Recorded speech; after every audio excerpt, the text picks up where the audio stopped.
Chapter 690. The tense atmosphere at the Yanjiao plantation didn't affect the other side of the flaming river. Even though they couldn't see the Yanjiao plantation from the flaming river, they could still see the strange movements in the sky. The flock of birds there was too eye-catching. Some people who came to see the flaming river bridge were arguing with the Yanjiao soldiers guarding the bridge. They came all the way here just to take a look at the bridge and personally experience what it felt like to be built by a king beast. However, the Yanjiao people didn't let them pass. If they didn't let them get on the bridge, what was the point of coming all the way here? Threats and promises were useless to the Yanjiao soldiers guarding the bridge. No matter what you said, their attitude was firm. As long as you weren't a Yanjiao, you weren't allowed to take a single step onto the bridge. Even though the soldiers guarding the bridge didn't stay at the headquarters to participate in the harvest, they knew that no outsiders were allowed to disturb them. These people said they were going to take a look at the bridge, but who knew if they would run straight to the Yanjiao headquarters? Their chief had already said this morning that no one who wasn't a Yanjiao was allowed to take a single step forward. More and more people from other tribes gathered around. The leader of the expedition team looked at the people behind him, then looked at the Yanjiao soldiers guarding the bridge. In terms of numbers, they had already outnumbered the Yanjiao soldiers. Why don't we just use force? From time to time, there were some noises from the crowd, increasing the tension in the air. You think you can stop us? If you don't let me see, then I'm going to see. The crowd pushed forward and the people in front couldn't help but take 2 steps forward. The Yanjiao soldiers guarding the bridge immediately pointed their blades and spears at them. Most of the people in the expedition team weren't good people. They were already very impatient when the Yanjiao people didn't let them onto the bridge. They didn't believe in the exaggerated rumors about the Yanjiao people. Other than coming here to see the legendary bridge, they also wanted to test how capable the Yanjiao people were. Everything was just 1 step away, and the push from behind just now had become the trigger for the situation to explode. Just as the chaos was about to erupt, a loud bang suddenly came from above Yanjiao's headquarters. When they looked up, they saw a bloody explosion in the sky. The bloody scene extinguished the flames of anger in their hearts, and they all stopped what they were doing. Even the Yanjiao soldiers guarding the bridge turned their heads to look. They didn't know what had happened over there, but from the looks of it, it should be something good. After all, those that had exploded into a bloody mist were the flock of birds that had come to snatch the grains. What is that? Someone asked in a trembling voice. I don't know. I heard that it's the territory of the Yanjiao tribe. What happened in Yanjiao? I keep having the feeling that there's something scary over there. The person who spoke even shuddered. He wasn't the only one. Everyone else had the same feeling. After all, those who could join the expedition team and reach here safely were definitely not weak. The people who gathered around stopped clamoring to get on the bridge. Yanjiao seemed to be very dangerous, so they decided to observe the situation first. The guards looked at the headquarters worriedly. From here, they could only see the mountains at the headquarters and the surrounding forest. They couldn't see what was happening in the fields, so they couldn't leave. They could only pray in their hearts that everything would go smoothly over there. At the back of the crowd, a few people exchanged glances. They saw the surprise in each other's eyes, and they changed their plans at the last minute. Like the Chonglis, they also came from the other side of the sea, but they weren't as fast as the Chonglis. They originally planned to use these curious people to distract the Yanjiao guards so that they could sneak in with the others and take a look at the Yanjiao tribe. They didn't expect that it would be so dangerous over there. I heard that the Chonglis already sent people over there, someone said in a low voice. The others exchanged glances with each other. Everyone knew what was going on. Looking for trouble and looting a burning house was what the Chonglis did all the time. With the Chonglis here, Yanjiao definitely wouldn't be peaceful. They should wait and observe for a while. They didn't want to meet the Chonglis. On the other side of the bridge, Ta personally led a group of people to guard this side. If the people on the other side couldn't hold on, he would still be here. They definitely couldn't let those people come over today. Recently, because of the Flaming River Bridge, more people came to the Flaming River trading point. These people were also bolder. Some even wanted to test Yanjiao directly. How troublesome. The mission here was also very important, but Ta was also worried about the fields. Perhaps the others didn't know, but as one of the 2 leaders of Yanjiao, Ta knew about the bat leader. Because of this, he was even more worried. At the same time, above Yanjiao's fields, the bloody mist gradually dissipated. The surroundings were filled with broken feathers and bone fragments. The birds were either shot down, killed, or sucked dry. Their corpses fell to the ground one after another. While the Flaming Horn tribesmen were busy dealing with the stealing birds and the bat leader was chasing after the birds, two shadows suddenly dashed towards the Flaming Horn's farmland. They were running towards the 1,000-grain gold. "Watch out! Be careful!" The person who shot the birds shouted when he noticed the intruders in the air. Just as the Flaming Horn tribesmen drew their bows, a large black shield opened up above the figure that flew past them. The shield spun rapidly. This was the Chongli's shield made of gum. It was much lighter than metal and stone. They usually disassembled this shield into multiple pieces and only put it back together before a mission. The person behind the shield started to transform. Totem patterns appeared on his face and arms. Especially the arm that was holding the shield, it immediately swelled up. His muscles tightened, and green veins protruded. He held the two black shields firmly in each hand. The two people holding the shields were indescribably excited. Every time they were on a mission, they would feel this way. This kind of tense and exciting atmosphere made them so excited that they couldn't help but shout. "Tuck, tuck, tuck." The arrows were blocked by the black shield. The arrowheads pierced into the shield, but they didn't bounce back or pierce through. They were stuck there. In order to save arrowheads, the Yanjiao people used wooden arrowheads when shooting ordinary birds. For larger birds, they used stone arrowheads. Only birds like ferocious beasts would use metal arrowheads. The Chongli's people came so suddenly that the people holding the bows didn't have time to change the arrowheads. Therefore, the first batch of arrows were all made of wood. The arrowheads were stuck on the two black shields. There were also people who used stone arrowheads in order to shoot down the larger birds. In that instant they also attacked, but the arrows they shot out were also unable to break through the strange black shield. They were also stuck on the shield, neither bounced off nor penetrated. The two figures holding the black shields became like hedgehogs in an instant. However, they didn't really hurt the people and birds behind the shields. Ao also intended to attack, but he saw another figure further away in that direction. The bat leader was sucking the blood of a ferocious bird.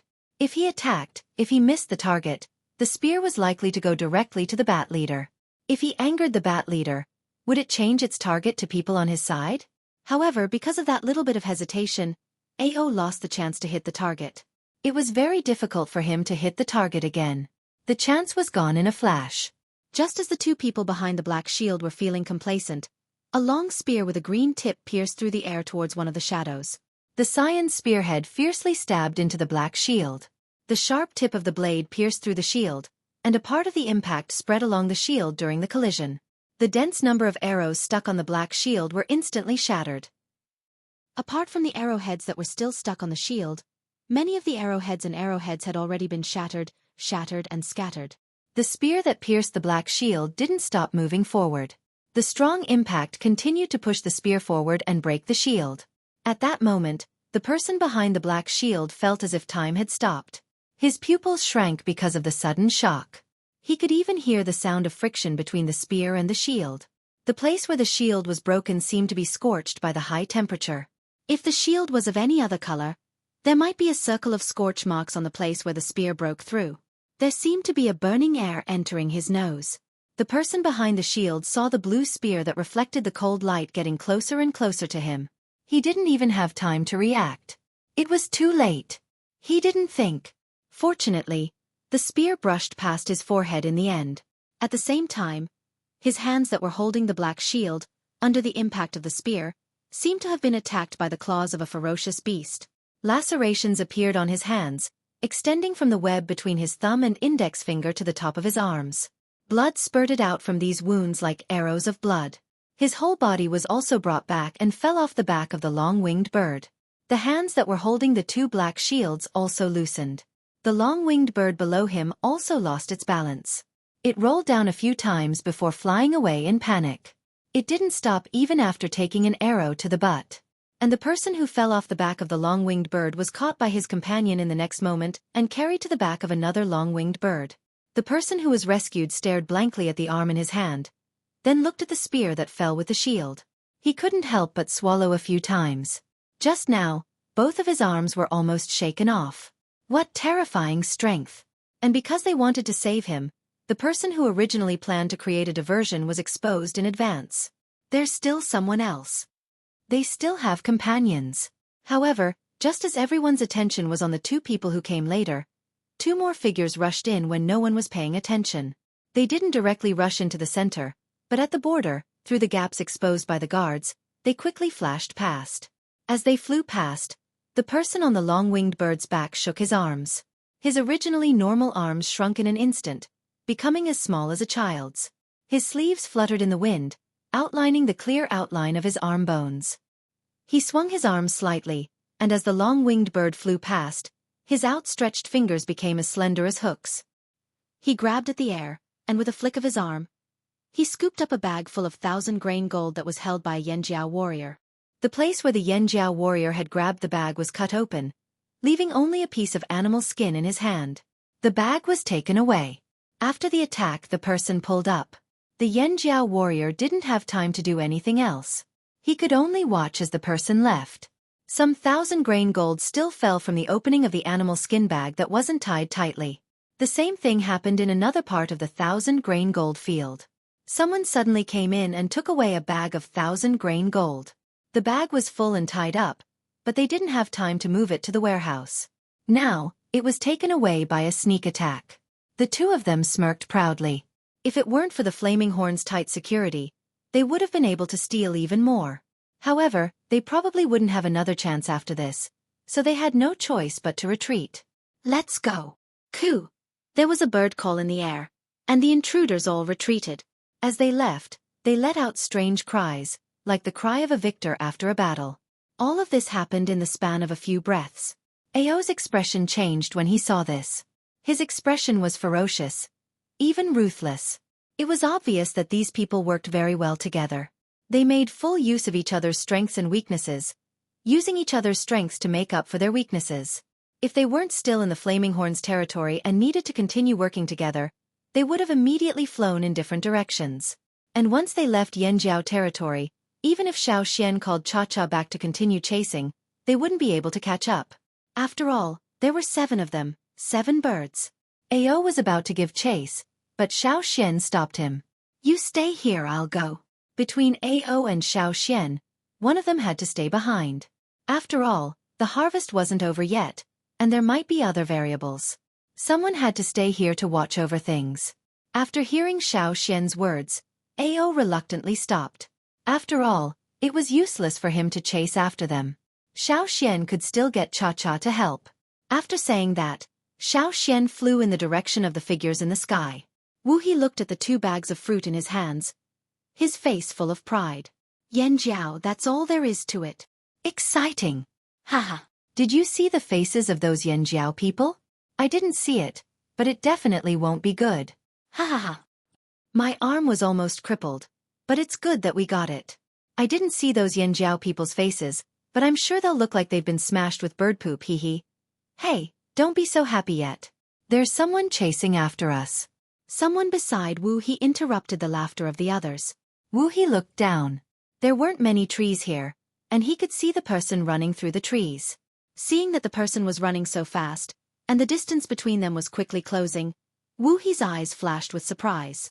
However, he didn't stop smiling. Instead, he said with some interest, "That's Yanjiao's great elder." What, that's the kid? Isn't Yanjiao's great elder an old man? Someone didn't understand. Most of the elders they had seen before were middle-aged and elderly. Don't worry about him. That kid can't fly. Wu He didn't care. Chapter 691. After Xiao Xian chased after those people, the atmosphere in the field became heavy. They were too careless. If they had been more cautious, perhaps none of this would have happened. At least, those people wouldn't have been able to escape so easily. Ao was filled with regret now. Even though Xiao Xian had warned them that there were others watching them and they had been on guard, after the bat leader showed its might, they thought that no one would dare to come close. Who knew that those people would be so bold? They were crazy. Weren't they afraid of being targeted by the bat leader? Wasn't the explosion of those birds a lesson? But it had already happened, and it had happened in an extremely humiliating way. 2 bags of 1,000-grain gold had been stolen in front of everyone. It was like a slap to the Yanjiao people's faces. A vicious slap. The Yanjiao people present were stunned. Although the 2 bags of 1,000 grain gold were not even 1/10 of the total harvest, this was a different matter. It was a failure for the hunters to have their prey stolen, let alone the 1,000 grain gold that they had been taking care of for so long. Perhaps the trading point, the king beasts, the flaming river bridge and other things had made the Yanjiao people arrogant. They were no longer as vigilant and cautious as they should have been. This was a big mistake. Even Ao himself had to admit that he had been in a bad mood recently, especially when he hadn't thrown the spear decisively. If he had cooperated with Xiao Xian and thrown the spear, even if they still couldn't change the outcome of the stolen grains, at least 1 or 2 people would have been left behind. He looked up at the sky again. The bat leader was killing even more savagely. It probably knew what was happening below, but it didn't chase after them. If it did, it would have to give up on this more important place. It could only guard here. It wasn't a tamed beast, so it wouldn't be as obedient as a cha-cha. Its goal was different from the Yanjiao people. It would be angry if something was stolen from under its nose, but it wouldn't chase after those who stole the grains. It knew how to weigh the pros and cons. It would only guard the more important place. Relying too much on external forces was not good. Ao sighed inwardly. The timing of those people's appearance was too good. If they had been a moment earlier or a moment later, they might have failed. Perhaps they had also considered the attitude of the bat leader and the craziness of those people. He had thought that only a bandit was capable of such a feat, but who would have thought that there were others as well? The robbers liked to appear at night, but these people were at noon, under the scorching sun, under the watchful eyes of everyone. Ao felt that compared to the theft, this slap was even more painful. Of course, now was not the time to blame himself. There was no time to reflect. Keep your spirits up, all of you. It's not over yet. Ao roared. So what if he was unwilling? It was better to settle the matter at hand first. This time, he would treat it as a lesson. Ao didn't think that Xiao Xian would be able to stop all of them. Looking at their actions and cooperation, he knew that they were all veterans. Cha-Cha alone wouldn't be able to stop all of them. At the side of the flaming river bridge, Ta turned to look at the sky. 7 figures flew past the forest not far away. They probably knew that there were people guarding this area, so they didn't approach. Instead, they continued to fly upstream. Although they were a little far away, with Ta's eyesight, he could still roughly see them. He looked at the familiar animal skin bag, then at the plants that fell from time to time. He couldn't hold back his anger anymore. Someone actually stole the 1,000 grain gold. Ta also noticed Xiao Xian's tracks. Xiao Xian was chasing after those people. He moved his feet. He wanted to chase after them personally, but when he saw the people on the other side, he paused. He raised his hand and pointed at the people beside him. You guys follow them and see. The foreign tribesmen on the other side of the flaming river couldn't see what was going on because they were further away. They were still discussing what was going on. But soon they saw it. On the other side of the river, where the Yanjiao headquarters were, there were people riding birds in the sky. It looked like they were planning to cross the river. The people behind the crowd saw this and understood. Weren't those the Chonglis? From the looks of it, did they succeed? To be able to steal from Yanjiao's headquarters, the Chonglis were indeed powerful. If that was the case, Yanjiao could only admit defeat. In the sky, after Wu He's group of 7 snatched the 2 big bags of grains, 2 of the long-winged birds were severely injured and their flight was affected. They were also carrying arrows. The other 2 long-winged birds carrying the animal skin bags couldn't fly high because of the heavy load. Flying high took a lot of energy. Wu He's group also had a severely injured person. The long-winged birds were even more tired because they were carrying 2 people at the same time. Although the snatching was short, it took a lot of energy. Especially the 7 long-winged birds. They were under a lot of pressure. Even if the giant bat wasn't a king beast, it was more of a threat to them than the king stoneworm because bats could fly. They had finally completed the mission under a lot of pressure. Now that they relaxed, they felt very tired. To conserve energy and for the 7 of them to work together better, the 7 birds didn't fly too high. Of course, that was only compared to their usual height. Even if they weren't high, it wasn't a height that the beasts on the ground could reach.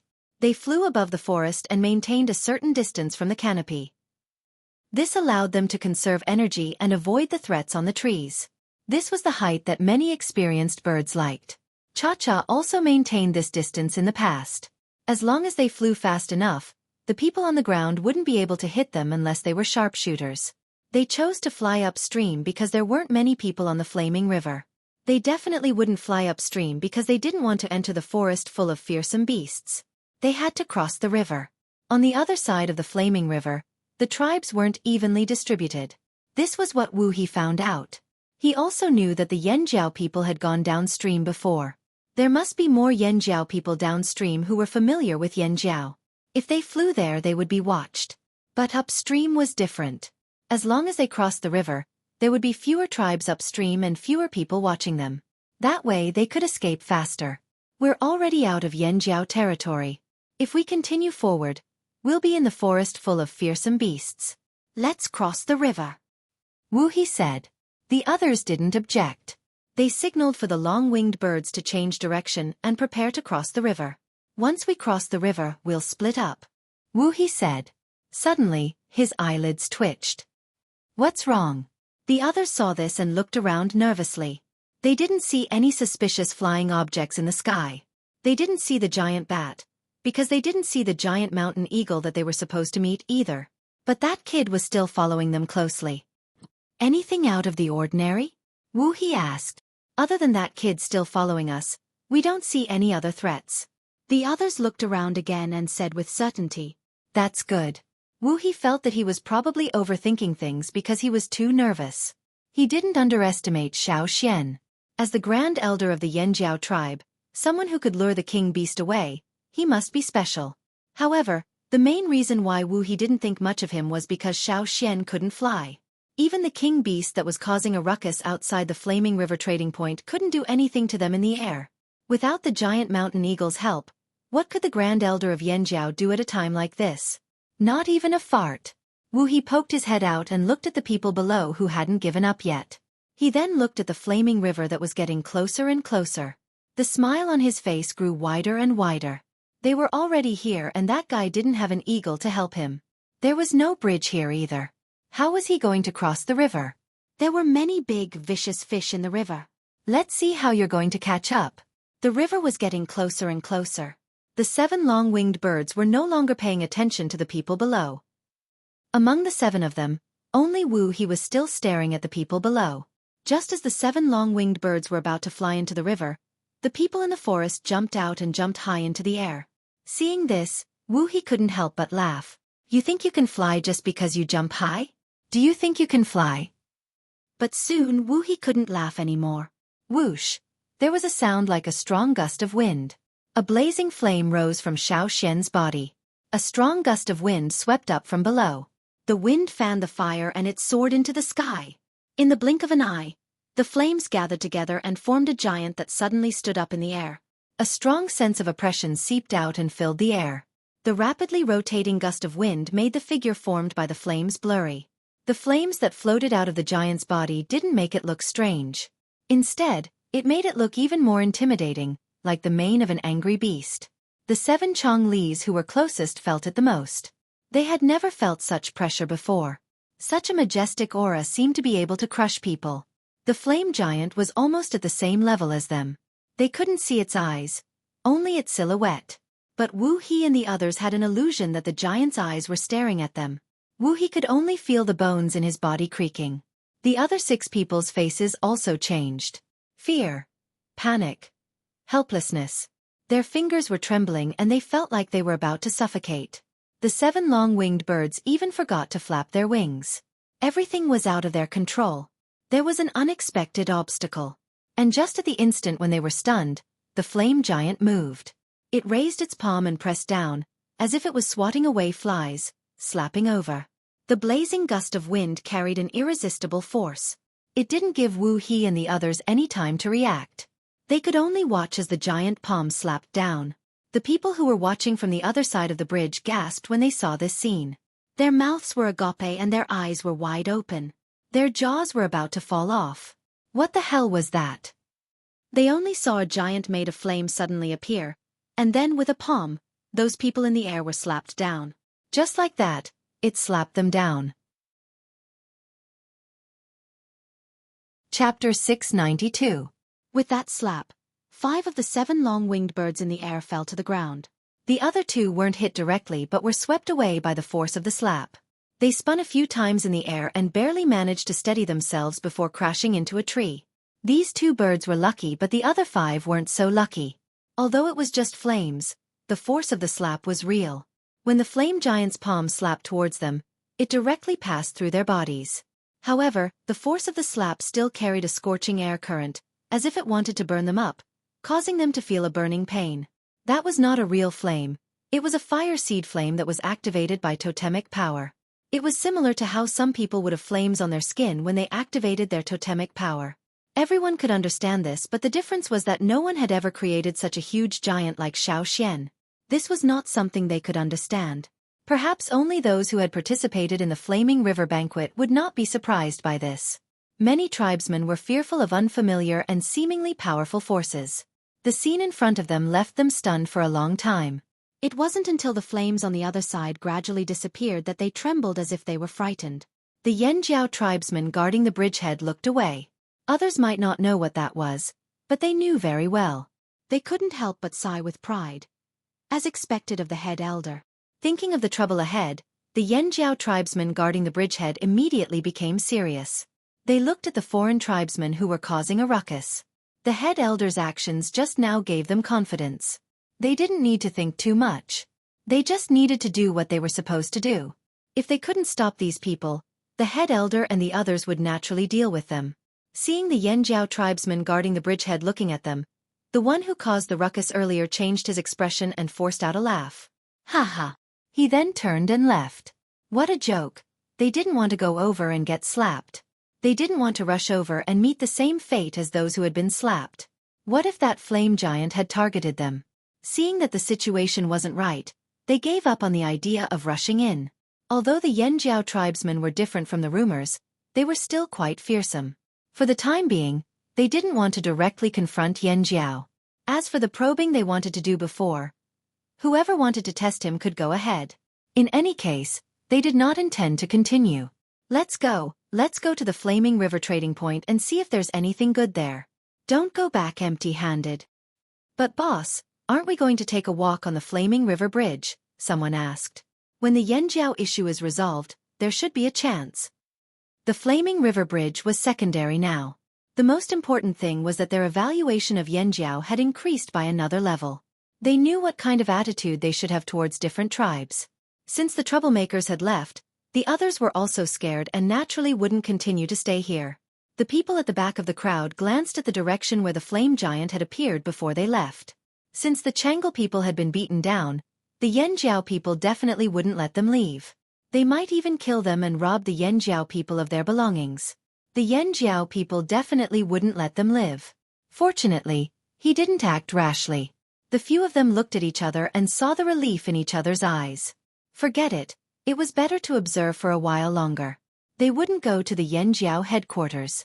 They didn't want to follow in the footsteps of the Changle people. On the other side, Xueqi walked towards the 5 people who had been slapped down. 2 people had left in the sky.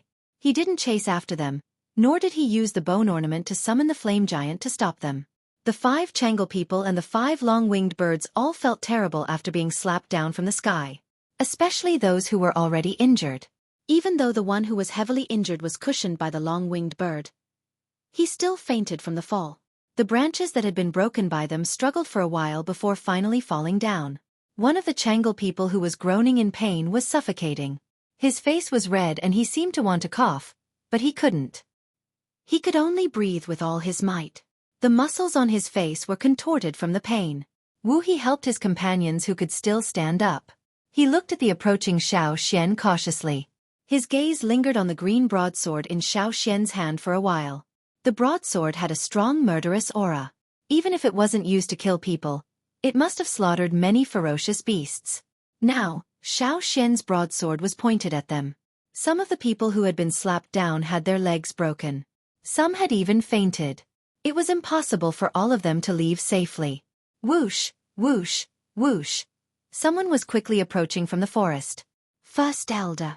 The people sent by Ta to help had also arrived. Looking at the 5 strangers, a fierce light flashed in their eyes. They walked towards them with murderous intent. However, they didn't attack immediately. Instead, They looked at Xueqi and waited for Xueqi to speak. "Tie them up," Xueqi said. "Ha!" The people who had already drawn their axes and were thinking about how to chop them up were stunned when they heard Xueqi's words. They didn't understand what Xueqi meant, so they asked, "Chop them up first, then tie them up?" "No. Keep them alive." Hearing Xueqi's words, Wu He and the others breathed a sigh of relief. They had already been injured when they were fighting for Yanjiao's grains. The slap and fall just now had added to their injuries. Even Wu He, who was slightly injured, couldn't perform at half of his usual level, let alone those who were seriously injured. However, the Yanjiao people were different. Not to mention Xueqi, who had slapped them down, had other tricks up his sleeve. Even the Yanjiao warriors who came later would have a hard time defending themselves. This was Yanjiao territory. Wu He and the others had planned to fight to the death, but when they heard Xueqi say to keep them alive, they were overjoyed. They didn't want to fight recklessly anymore. As long as they could survive, the two who left would definitely call for reinforcements. Why? The Yanjiao warriors who came over didn't understand why the first elder wanted to keep these people alive. In the past, they would just kill them directly. They deserved to die, just like those who robbed them. Not to mention, these people stole the 1,000-grain gold that was highly valued by the tribe. It was even more unforgivable. They should be killed and used as fertilizer. If it was anyone else who said this, they would have already complained.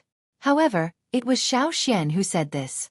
Even if they had different opinions, they would still follow Xueqi's orders. They didn't have any grievances. They believed that the first elder had his reasons for doing this. Knowing that Xueqi didn't want to kill them, Wu He and the others gave up resisting. They were worried that fighting would make the Yanjiao angry and change their minds. If they fell this time, then so be it. The most important thing was to stay alive. Only then would they have a chance to escape. Ta quickly came over with his men. He was still worried about this place. When he saw that the people who gathered on the other side of the bridge had already left, he only left a portion of his men behind and brought the rest to chase after them. Ta also didn't understand why Xueqi wanted to keep them alive. This wasn't Xueqi's style. He had never done this when he encountered robbers in the past. However, this wasn't the time to ask. He ordered his men to tie up the 5 annoying strangers with straw ropes. They even tied up the unconscious man and the 5 long-winged birds and brought them back. Most of the scattered 1,000-grain gold was picked up. A small portion was eaten by the birds and other animals in the forest. This made Ta even angrier. He wanted nothing more than to break the 5 men's necks. By the time Xueqi returned, the matter at the farmland had already been resolved.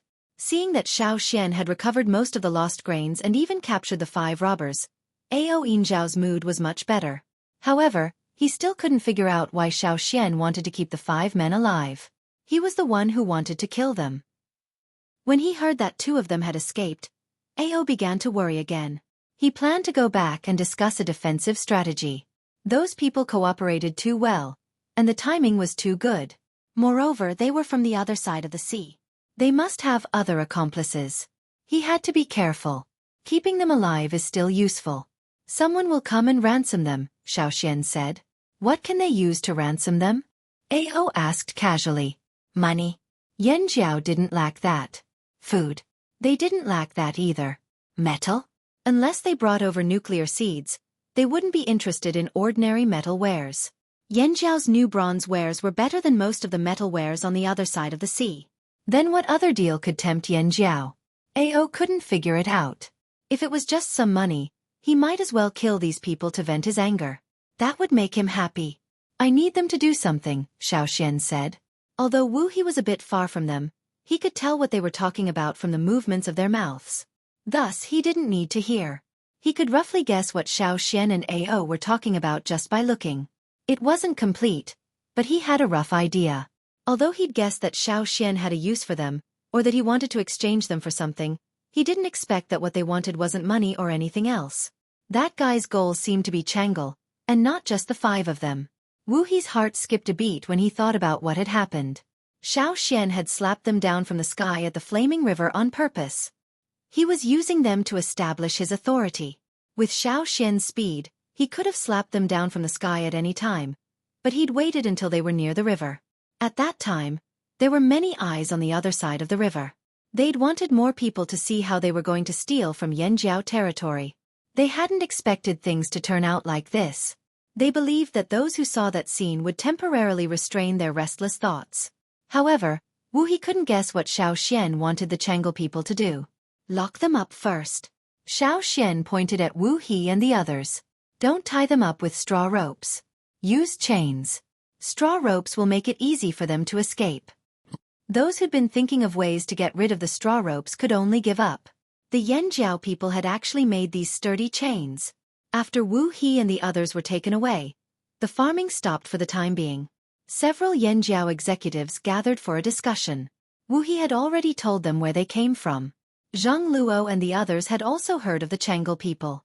What else can the Changle people do besides cause trouble? Zhang Luo looked at Xiao Xian. Let them bring a letter to the other side of the sea. After all, we still have too few people. Zhang Luo didn't understand at first, but he quickly understood. His eyes lit up and he clenched his fist and pounded the stone table beside him. That's right, we really don't have enough people. Chapter 693. Zhang Luo and Xiao Xian were speaking in riddles. Ao and the rest couldn't understand them at all. However, Duo Kong seemed to have thought of something after Zhang Luo's words and his face lit up. You're saying that we should let the Chonglis send a message to the Taihe tribe? Should we persuade them to come over? Everyone understood after hearing Duo Kang's words. Even though Ao and the rest had never met the Taihe tribe before, they had heard of them. Their brothers from the other side of the sea had a lot to say about the Taihe tribe. What impressed Ao the most was that the Taihe people were good neighbors. Xiao Xian said that there were too few people. Everyone understood that as the popularity of the Flaming River trading point increased, the Yanjiao tribes were starting to feel powerless. The reason was that there weren't enough people and they didn't have enough manpower. They didn't have enough reliable helpers. Once the number of traveling parties increased, it would be a fierce battle. Fortunately, because of the King Beast and Xiao Xian's use of the Chonglis to establish their authority, the people who were harboring all kinds of thoughts stopped for a moment. However, this wasn't a long-term solution. They couldn't let children who had just learned to walk become warriors who could hunt and fight within a year. Increasing the population wasn't something that could be done in a short period of time. As for reliable helpers, out of all the tribes that Yanjiao had contact with along the river, only the Drumming tribe could be considered reliable. Even the Rain tribe couldn't be considered as reliable. However, the Drumming tribe didn't have many people. No matter how they thought about it, they were still lacking a lot of people. Now that Xiao Xian suggested this, everyone in the room was tempted. Even though the Taihe people aren't very likable at times, they're still trustworthy. Otherwise, we wouldn't have been neighbors with them for so many years. Plus, it was our ancestors who chose them in the first place, said Zhang Luo. They used to quarrel with the people of Taihe River, but those were just small fights. When there was a big problem, they would still work together, just like the salt mine incident. The salt mines had been abandoned because of the appearance of the salt beasts. With the salt beasts there, no one dared to dig in the salt mines. And without Yanjiao, the Taihe people's lives would be much more difficult. Back then, it was because of the Yanjiao that the two tribes joined forces. It was enough to make the other tribes in the forest not dare to make a move against them. But if it was only the Taihe tribe, it would not be much of a deterrent. It is indeed a good idea, but what if they are not willing to come? Ao asked. Explain the situation here clearly. They should be willing. Of course, it's still up to them to decide. Zhang Luo felt that the possibility of the Taihe people coming over was very high. The Taihe tribe had moved their nest a few times before. They did not have deep feelings for that piece of land. In terms of tribal interests, moving here was also beneficial for the Taihe tribe. After the disaster, Zhang Luo knew that the two continents were close. He wanted to go over and see the Taihe people and persuade them to move here. They could still be neighbors, but he knew that the slave masters on the other side of the sea were very vigilant against Yanjiao. The situation in the desert near the sea was very strange, so he could only give up. With the establishment of the Flaming River trading point, everyone was very busy and did not have time to travel. Now that Xiao Xian mentioned it, Zhang Luo saw an opportunity. The Chonglu people were the best people to send a letter. The people on the other side of the sea would definitely keep an eye on the Yanjiao people. If Yanjiao people went over, they would definitely capture them immediately. But what if it was the Chonglu people who went over? People on the other side of the sea would probably want to stay as far away as possible from this kind of annoying character. But what if the Chonglu people don't want to? Also, how can we guarantee that the Chonglu people won't do anything else? This organization with a bad reputation was indeed worrisome. Although the Chonglu people are as annoying as the robbers, they are different in that they value teamwork. Xiao Xian said, the robbers work alone most of the time, but the Chonglu people are different. They work very well together. Also, when they appeared in the field, they were willing to expose themselves in advance to catch their fallen comrade. It's clear that they care about their own people. Also, I photographed 5 people. One of them was seriously injured and unconscious. One of them couldn't move because of his injured legs. Of the other 3, one had a broken arm and the other 2 only had minor injuries. They could have left immediately. I was the only one there, so the 3 of them had a high chance of escaping if they split up. But they didn't abandon their comrade who couldn't escape. So I thought that no matter if they were dead or alive, the Chonglu people would definitely come back. If they were alive, they could still negotiate with the Chonglu people.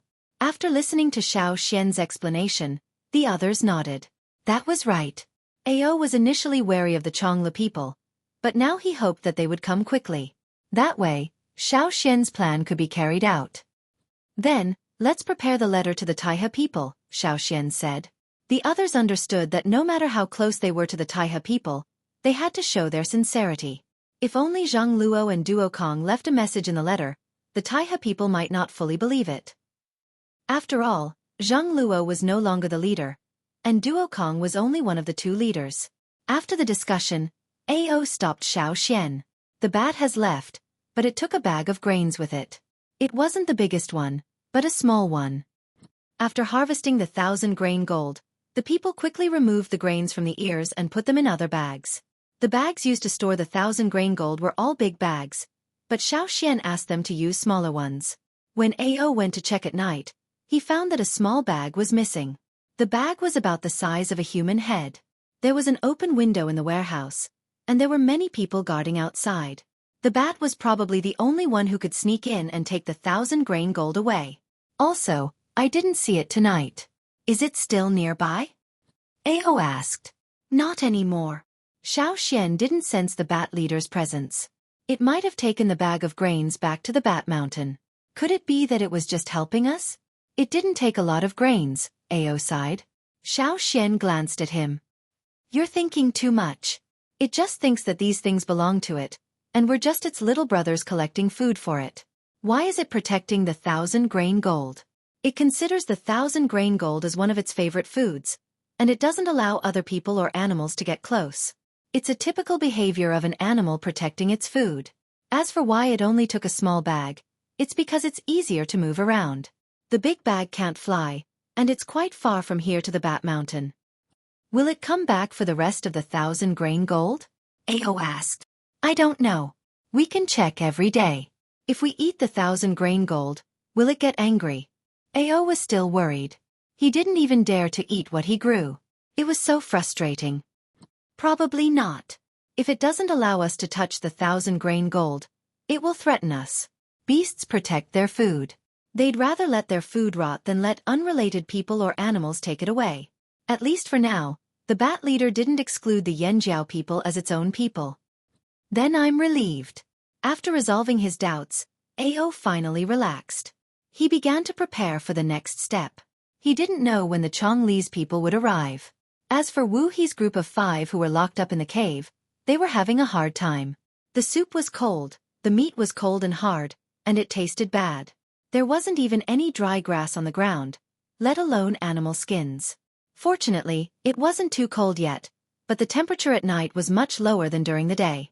In a place like this, they couldn't eat or sleep well. They were indeed prisoners. But as long as they had food, it was fine. Wu He and the others didn't expect the Yanjiao to treat them well. They were just waiting for someone to come and ransom them. Wu He looked at the Yanjiao people not far away from him. They were the ones guarding them. Now they were cooking the meat soup. The rich aroma was still hot, and it wafted through the cave. Wu He took a deep breath and felt even hungrier.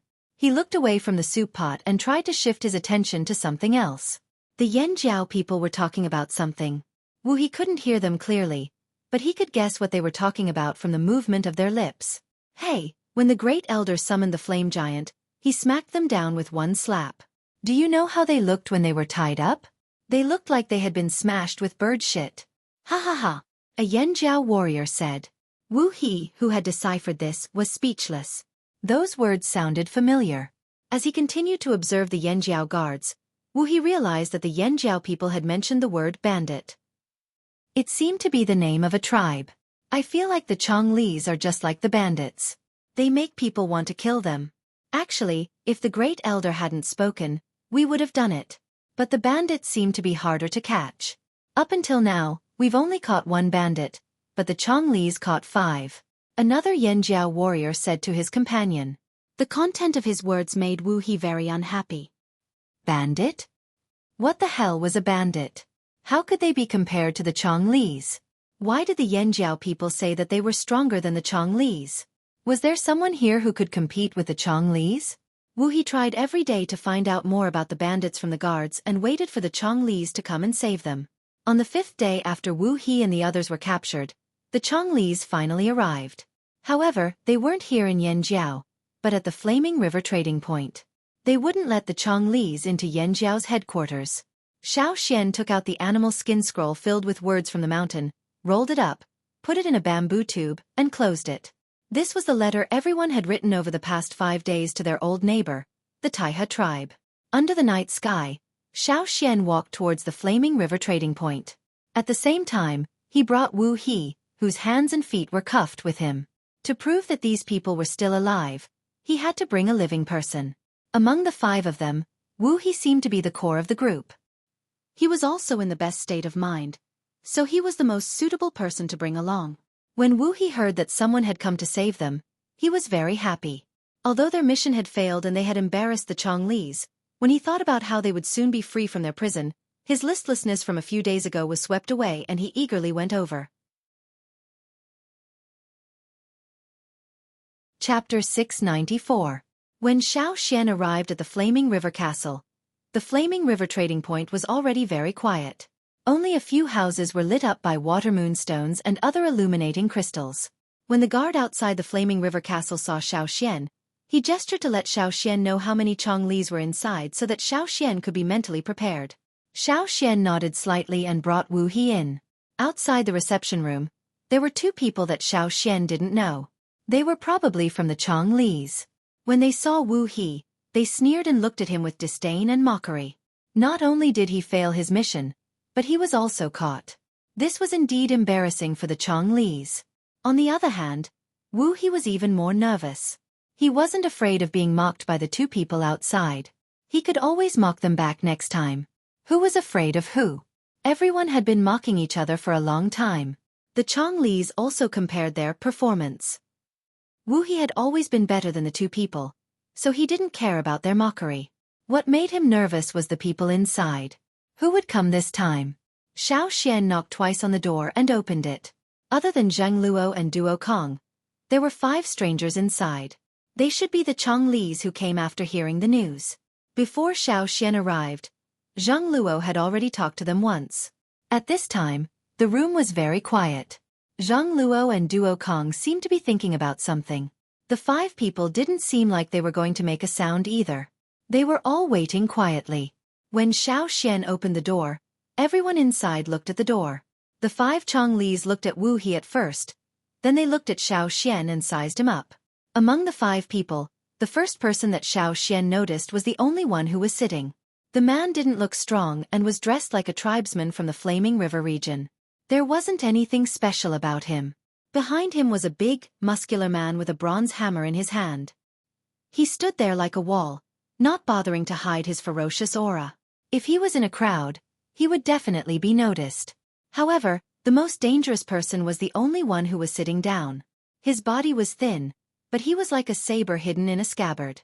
When Xiao entered, the man's closed eyes slowly opened. He casually turned his head to look at Xiao, but the gaze in his eyes was as sharp as a blade, as if a sharp blade had been unsheathed. Xiao became vigilant. This person's status in Chang'e was probably extremely high. Just as Xiao was thinking this, Wu He, who had been brought in, let out a howl and rushed over to kneel in front of the man. "Boss, why are you here? Are you here to save us? When can we leave?" The man glanced at Wu He, then looked away expressionlessly as if he didn't see Wu He's howl. He said to Zhang Luo, "I've agreed to your request." "Where's the thing?" Xiao Xian looked at Zhang Luo. When he saw Zhang Luo nod, he took out the bamboo tube. "Don't worry, I said I won't look. I won't let anyone see it before it's delivered," said the man. After that, the man left with his men. He didn't like to talk too much. The more he spoke, the more he revealed. He didn't even look at Wu He as he left. The two Changle people guarding the door smiled at Wu He before they left. Their smiles were filled with schadenfreude. 7 long-winged birds took off from the Flaming River Castle and left the Flaming River trading point. They quickly disappeared into the night. "Boss, are we leaving just like that? Are we leaving Wu He and the others behind?" On the long-winged bird, one of the Changle people carefully looked at his boss's expression and asked. If they stayed in Yanjiao, Wu He and the others wouldn't be treated well. They didn't know how long they would have to wait for the letter to be delivered. They're howling so loudly. It's obvious they're fine. The others won't be in too much trouble either. Just treat this as a punishment for failing the mission. It was rare for them to cross the sea, but the moment they arrived, they received news that Wu He and the others were captured in front of so many people. How could they not be angry? As the leader of the Changle people, he felt humiliated. If Yanjiao had killed Wu He and the others, he would have organized another round of revenge. However, Yanjiao didn't kill them. Instead, they gave him a strange condition. Actually, delivering a letter wasn't difficult for them. It just took some time. When they thought about the destination of the letter, they couldn't help but suspect Yanjiao's intentions. "Yanjiao is very ambitious," sighed the man. "How is Yanjiao ambitious? I don't see them declaring war on anyone." Another Changle was confused. Some things don't have to be declared war to achieve. After the Changle people left, Wu He, who was left behind in the Yanjiao tribe, was taken back to the cave and continued to be locked up. "It's over. Did the boss give up on us?" asked one of the people in the cave sadly. "Definitely not. The boss made a deal with the Yanjiao people. Once the deal is done, he'll definitely come back for us," said Wu He. It wasn't that he didn't understand. He just didn't want to be locked up here forever. Every day, he had to fight with the mosquitoes and insects in the cave. There were also those coarse grains. Yanjiao had planted so many good things, but they only gave them this. Wu He had protested, but all he got was one sentence from the Yanjiao people. "A captive should act like a captive." How could he have the nerve to ask for conditions after being caught for stealing? Did bird shit get into his brain? "I want to eat meat. Hot, freshly roasted, fearsome beast meat, and soup." Wu He shouted to himself. He didn't expect the Yanjiao people to treat them well. He was just shouting to vent his frustration. Footsteps sounded. Someone had entered the cave. Wu He and the others even heard the few Yanjiao people guarding the cave call out, "Grand Elder." As the footsteps got closer, they could smell the thick aroma of barbecued meat. It was very fragrant. Just by smelling the aroma, they knew that the barbecued meat must have been seasoned well. It was not overcooked, nor was it cold and hard. It must be similar to the spiced barbecued meat they had in the Flaming River trading point. Because of this, they salivated even faster. Wu He wiped away the saliva dripping from the corner of his mouth and looked at the newcomer. "You want to eat fresh, hot fearsome beast meat? That's not impossible." Xiao Xian came in with a large ceramic bowl. The lid of the bowl had been removed when he entered the cave. The wind blew into the cave, blowing the aroma of the roasted meat into the cave. Wu He took 2 deep breaths. When he heard Xiao Xian's words, he scrambled to his feet. His eyes were glowing like a hungry wolf that hadn't eaten for a long time. What conditions? He wasn't stupid. The Yanjiao people would never give them what they wanted without conditions. Xiao Xian took out a small black piece and handed it to Wu He. "How did you make this?" Wu He knew what Xiao Xian was holding with one glance. It was from the black shield they used to rob the Yanjiao grains. Xiao Xian only had a small piece in his hand. What were the Chonglis most afraid of? Temptation. Their curiosity was always weak in the face of temptation, whether it was food or something else. But at this moment, they didn't dare to say a word about the conditions to obtain this delicious food. This was the Chonglis' secret. They wouldn't tell anyone, Not even if they starve to death. Chapter 695. Xueqi knew that the black shield Wu He and the others were using was similar to rubber, but it was different. Rubber was not unfamiliar to the Yanjiao people. After living in the mountains for so many years, they had learned from their exploration of plants that the thick liquid of certain trees could be applied to clothes to make waterproof. They could also make waterproof shoes that wouldn't get wet on rainy days. However, the Yanjiao people felt that it was too troublesome and uncomfortable to wear. It affected their movements, so they rarely used it. After all, at that time, technology was lacking and materials were limited. Xueqi had wanted to try more, but he realized that the Yanjiao people weren't interested in it. They didn't use it much when hunting, so he put it aside. However, when they were harvesting crops, Xueqi was very interested in the black shield used by the Chonglis to steal grains from the 1,000-grain gold fields. That wasn't normal rubber, so Xueqi didn't know the steps to make it. The rubber was lighter than the ones Xueqi used in the past, and it could block most arrows. Even the spear he threw couldn't completely penetrate the black shield, and part of the spear's handle was stuck in it. Wu He and the others showed an unusually firm attitude towards Xueqi's question. Although their eyes were glued to the bowl of meat, they didn't miss a single word. In order to block out the temptation, some of them even held their breath until their faces turned red. Xueqi looked at the 5 people seriously and said, "It's fine if you don't want to say it. Let's change the conditions." "Say it." Wu He glared at Xueqi. How could they answer such a difficult condition? If they changed the conditions, it might also be difficult for them to speak. Even so, he still had hope. As long as it didn't involve the secrets of the Chonglis, he could say anything, including the secrets of the slave masters. "You Chonglis have been to many places," Xueqi said as he observed the 5 people in the cage. The Chonglis were proud of the places they had been to. Even the slave masters might not have been to as many places as the Chonglis. Wu He and the other 4 couldn't help but look pleased. "Then draw a picture," Xueqi said. "Ah, what do you mean? You want us to draw the places we know about?" Wu He dug his ears with his fingers, emphasizing each word carefully to make sure he didn't hear wrong. "We've been to so many places. How can we possibly draw all of them? You don't even know how to draw maps? Forget it then." Xueqi took the bowl of meat and turned to leave. "Wait." Wu He stretched out a hand from between the stone pillars. "Why are you in such a hurry? I didn't say I couldn't draw. Why didn't you just say that you only wanted a map?" Xueqi stood there without moving. "You can draw?" "Nonsense, of course I can. Come back that." Wu He pointed at the bowl in Xueqi's hand. "Put it down. Let's talk nicely." They would rather starve to death than tell anyone about the creation of the Black Shield. But if it was just a map, they could draw it. Other than the hideouts that the Chonglis didn't want people to know about, they were more than willing to draw the other places, especially the slave master cities. "After we draw it, can you let us eat meat every day? What I want you to take, don't use those things that look like burnt wood. Use good grains too. Like the ones you just harvested, those golden ones. Hey, don't go. Wait. Stop. Let's talk nicely." Seeing Xueqi walk out again, Wu He became anxious. The 4 people behind him wanted to beat him up. They were anxious at the side. They finally had a chance to improve their lives, but it was almost rejected by Wu He just like that. They weren't asking for as much as Wu He said. They only wanted a little improvement. At the very least, they should put some soft hay on the ground, right? The ground was uneven. The broken bones that had just healed almost broke again after lying on the ground for a nap. "All right, tell me. Where do you want to draw it? Once you're done, hurry up and get us some food. I'm starving." Wu He sat on the ground and urged. As soon as Wu He finished speaking, he was kicked to the side. The tall, skinny man looked at Xueqi with a smile.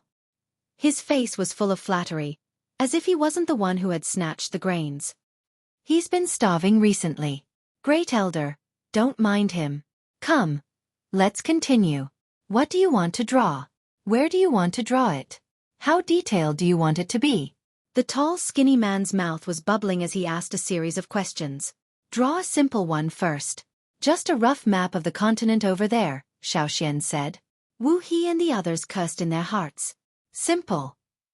Just as Wu He was about to say something, Someone covered his mouth and dragged him to a corner furthest away from the prison door. Only the tall, skinny man was left there to talk to Xueqi. We will do our best. All right, I'll get someone to bring the drawing board over later. I'll also prepare the brushes for you. As for the treatment you mentioned, that will depend on your performance. Xueqi's last sentence was a warning. Don't let me find out that you're faking it. Otherwise, you'll be tortured. All right, don't worry. The tall, skinny man rubbed his hands and glanced at the bowl of meat. Xueqi handed the bowl over. The tall, skinny man hugged the bowl gratefully, afraid that Xueqi would go back on his word. Even Wu He, who was full of resentment, stopped talking and went over to snatch the bowl. The Chonglis liked to enjoy themselves. They never mistreated themselves. Even when they came to this foreign continent, they always had the mentality of having fun. They liked to eat whatever was good to eat, play wherever they could, and find some excitement when they were bored. They didn't care about anything else. To put it bluntly, their mentality was, as long as you let me eat, drink and play, whatever you want, as long as I can give it to you, I won't refuse. To the other Chonglis, Wu He and the others would live a miserable life as captives if they stayed in Yanjiao. Since Yanjiao promised not to kill them, they would definitely keep them alive. After all, the deal was still in progress. But that was it. Dirty living quarters, coarse and rotten grains, and being locked up in a palm-sized place every day were normal. Perhaps others wouldn't mind, but to the Chonglis, it was torture. Life was meant to be enjoyed, not tortured. They would go crazy if they couldn't enjoy life and freedom. That was why the Chonglis who left the Flaming River Castle all felt that letting Wu He and the other 4 stay in the Flaming Horn tribe was the best punishment for the 5 of them. But those people didn't know that the 5 people who were supposed to be in a worse situation were actually drawing maps for better treatment. Not long after Xueqi left the cave, someone carried a stone slab that was almost as tall as a person into the cave. Wu He and the others looked at the polished stone slab in front of them. The flesh on their faces trembled. This drawing board is too big.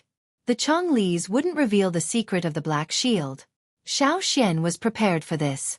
His main goal wasn't the secret of the Black Shield, but the map of the other side of the sea. Even if it wasn't complete, at least he could get a rough idea of it from the Chonglis. It would be more convenient for him in the future. The other side of the sea wasn't like here. There were many people on the other side of the sea. Caravans, adventurers, tribes that migrated from time to time, and so on. All these factors would reduce the number of unknown areas on the other side of the sea. On the other hand, because of the primitive fire seed, the tribesmen rarely migrated and never spread out too far. Even the expedition teams would travel back and forth between a few fixed places all year round instead of exploring unknown areas. Now that the few tribes in the central region had started to move, perhaps in the future, this side would develop into the same state as the other side of the sea. But that wasn't something that could be achieved in 1 or 2 years. The Chonglis could provide them with a shortcut that would allow them to understand more about the other side of the sea. Xueqi would check on Wu He and the others' progress every day.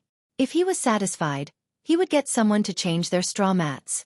The food was also slightly better, but it was still far from what the Chonglis wanted.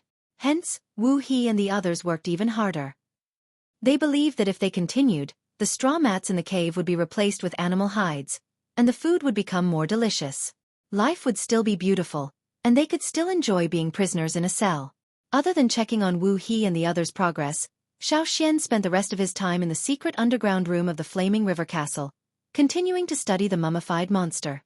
On the other side of the sea, in the dense forest, it was harvest season again. The Taiha tribesmen harvested all the herbs they needed to harvest, and dried those that needed to be dried under the sun. After the follow-up processing, the expedition team set off again. Every time the expedition team set off, they had the habit of resting for a while at a fork in the road. Although they knew there wouldn't be another team carrying large bags of animal hides, they would still take a look in that direction. This wasn't requested by the team leader, but something that everyone in the expedition team would do. Both teams had decades of chemistry, so it wasn't easy to change it even if they wanted to. After Yanjiao left, they took over Yanjiao's land, but no one moved there to live. First of all, the Taiha tribe didn't have a large population. They could guard their own territory, but it wasn't reliable to split into 2 groups. Also, Yanjiao's land wasn't good enough. It could grow normal crops, but it couldn't grow herbs. Even if they could, the quality of the herbs wouldn't be good enough. After all, the Taiha tribe had improved their land for generations. After Yanjiao left, the flock of ducks also left. The situation in the forest changed again. Some tribes left, and some came in. There had been more than a dozen battles. It was relatively safe, suitable for living, and not too far from the city, so there were limited resources. In the past, when Yanjiao was still here, Yanjiao and the Taiha tribe worked together. Very few people dared to offend them openly. But after Yanjiao left, the other tribes in the forest treated the Taiha tribe differently. The Taiha tribe wanted to find another tribe to work with, but they couldn't find one as trustworthy as Yanjiao. Even the Mountain Wind tribe, whom they had worked with before, couldn't find one. Not long ago, the two tribes had a conflict and parted on bad terms. Usually, they didn't quarrel, and the leader of the Taiha tribe's hunting team had a bad temper. Other than necessary trade trips, they didn't interact with other tribes. The shaman said that this was probably loneliness. Chapter 696. After the expedition team left, in the Taiha tribe, the chief and shaman discussed their next plan. In the past few days, they discovered more tribesmen entering the forest. The Taiha chief wouldn't be so worried if it was just the migrating tribes of the past. This time, it wasn't just one tribe that entered the forest. It was people from many different tribes. They seemed to be looking for something. When the trading team returns, we should be able to bring back some news, said the Taiha shaman. This was not a good sign. Ever since the disaster, the slave masters had been behaving strangely, as if they were preparing for something big. If it had nothing to do with them, then so be it. But the changes in the forest clearly had a lot to do with the slave masters. Tribes like them who lived far away in the forest didn't have much information. They could only speculate based on the changes in the forest. I wonder what's going to happen. The Taiha chief was worried too. Their situation wasn't good either. They were probably used to working with Yanjiao. Now they felt a lot of pressure. They could feel the greedy eyes in the forest. If it weren't for the fact that they still had some ability, a third of the herbs they'd collected over the past 6 months would have been stolen. This was why the expedition team was in a hurry to bring them out to trade after this harvest. They didn't feel safe leaving them here. It was better to trade for more. If only Yanjiao was still here. The Taiha chief sighed. He and Zhang Luo had worked together for decades. If they counted back from their ancestors, it had been hundreds of years. The Taiha shaman could only sigh helplessly. No matter how much pressure there was, they had to bear it. They couldn't always count on others. The Taiha people were not cowards. For the next few days, the Taiha chief and shaman discussed countermeasures. The more news they received about the people entering the forest, the more uneasy they felt. In less than 10 days, the number of people entering the forest doubled. Most of them were strangers. What surprised the Taiha chief the most was that they even found people from the Black Bears. They weren't familiar with them, but they recognized the leader. It was Mauda, whom they'd interacted with before. However, the relationship between the Taiha tribe and the Black Bears was not as close as the relationship between Yanjiao and the Black Bears. Caravans always prioritized profits. What Yanjiao could give to the Black Bears, Taiha might not be able to. As the leader of a tribe, the Taiha chief tossed and turned in bed every day. He always felt that something big was going to happen. Sometimes, he would spend the whole night thinking about the information he had gathered, but he still couldn't come to a conclusion. Just as the Taiha leader was getting more and more anxious, the patrolling guards hurriedly ran to him. "Leader, someone's here." Hearing this, the Taiha leader's first reaction was, "Finally." He thought they were newcomers to the forest, so he asked, "Which tribe are they from?" The patrolling soldier who came over had a strange look on his face. He said hesitantly. He said he was from Changolf. "Who?" The Taiha leader thought he heard wrong. He had thought of many people, but he never thought of this name. Chong Li's, the soldier repeated. "Tell him to come over." "Forget it, I'll go out." The Taiha leader didn't want to lead the Changle people to the central area of the tribe. The Changle people didn't have a good reputation. If they didn't come here themselves, no one in the Taiha tribe would want to interact with them. The Changle person who came over was a young man. He was the only one. There were no other Changle people, but the Taiha leader didn't dare to be careless. From what he knew, the Changle people rarely moved alone. Although there was only one person in front of him, who knew how many others were hiding in the dark? After the young man from Changle arrived at the Taiha tribe, he had been observing the tribe. Although the Taiha people grew more herbs, he didn't see many things that interested him. He scanned the area with his picky eyes. When he started to get impatient, he saw the Taiha people coming over. "You're the Taiha leader?" The young man looked at the leader. "Yes, I am." The Taiha leader frowned. He didn't understand why the Changle people were here. Just as he was about to ask, the young man threw a bamboo tube at him. A person with a bad reputation who needed to be on high alert suddenly threw something over. Normal people would avoid it immediately. The Taiha leader was the same. However, a moment of hesitation made him stop in his tracks. He raised his hand and caught the bamboo tube. Seeing the Taiha people's vigilance, the young man curled his lips. He seemed to be disdainful of the Taiha people's reaction. After a while he said, "It's a letter from your old friend. Hurry up and read it. I don't want to wait." Old friend? The Taiha leader was confused. There were only a few people who could be called an old friend. However, when he saw the flame totem on the seal of the bamboo tube, his eyelids twitched. He said to the patrolling soldiers beside him, "Take this young man to rest." The patrolling soldiers didn't know how to react to their leader's sudden order. However, the Taiha leader had already run away with the bamboo tube. He looked very anxious. After learning that Yan Jiao had sent a letter, the Taiha shaman couldn't sit still anymore. He went over to the Taiha leader. "Is Yan Jiao planning to come back? Also, why would Yan Jiao send a letter from the Changle people?" "I don't know. Let's take a look first." The bamboo tube was sealed with resin. If the tube was opened, the resin would definitely crack. However, since it was sealed so well, the Changle people shouldn't have peeked inside.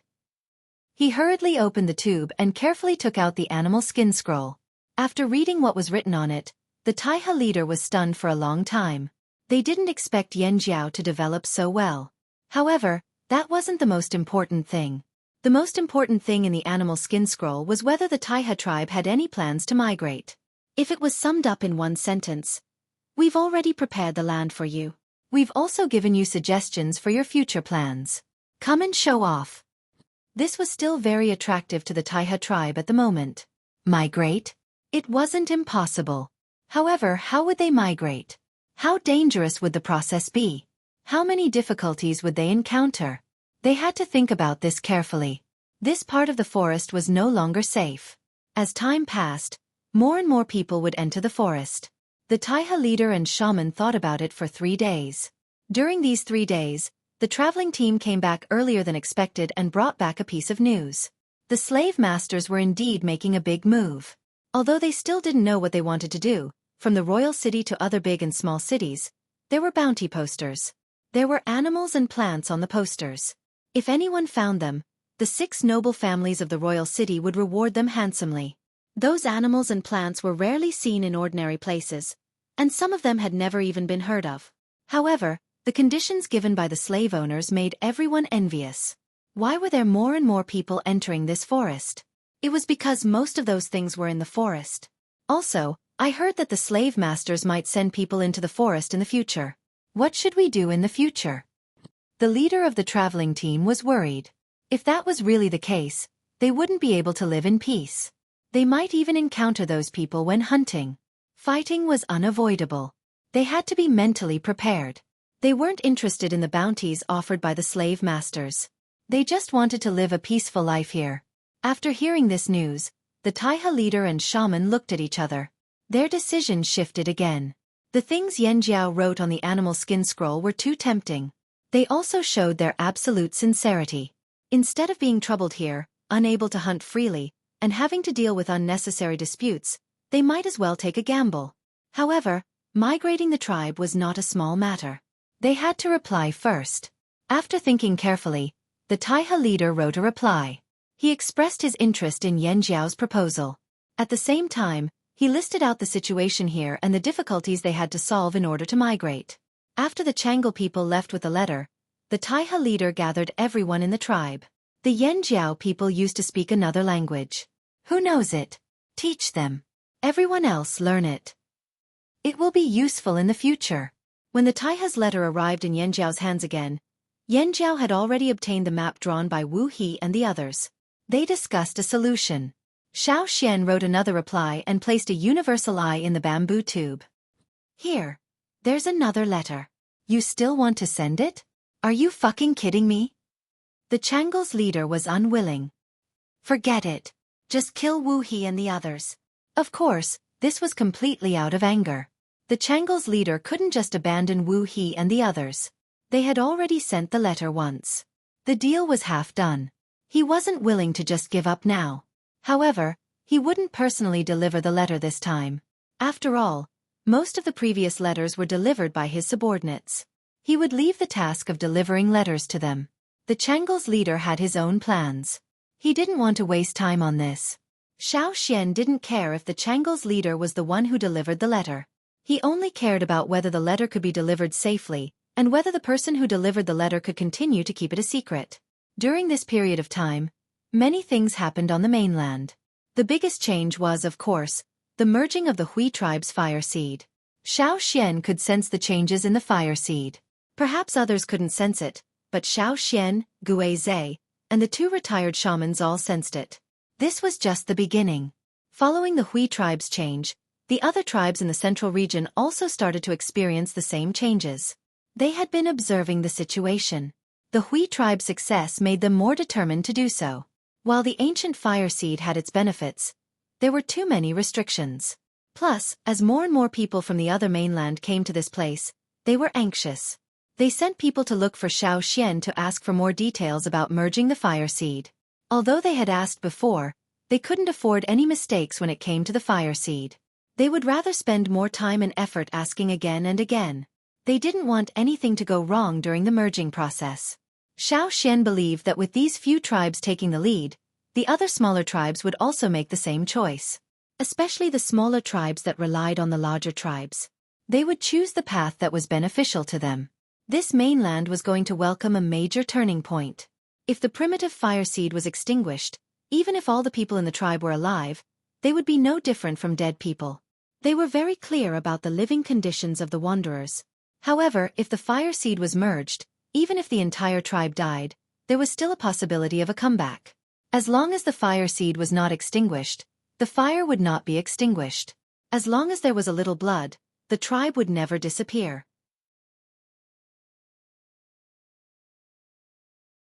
Chapter 697. After sensing the changes in the Longboat tribe's fire seed, Xiao Xian told Duo Kong to start preparing. While they were communicating with the Taihe tribe, they had already planned everything out. The map drawn by Wu He and the other four wasn't complete and wasn't very nice to look at, but the general area was marked out. There were many things that Xiao Xian wanted to know.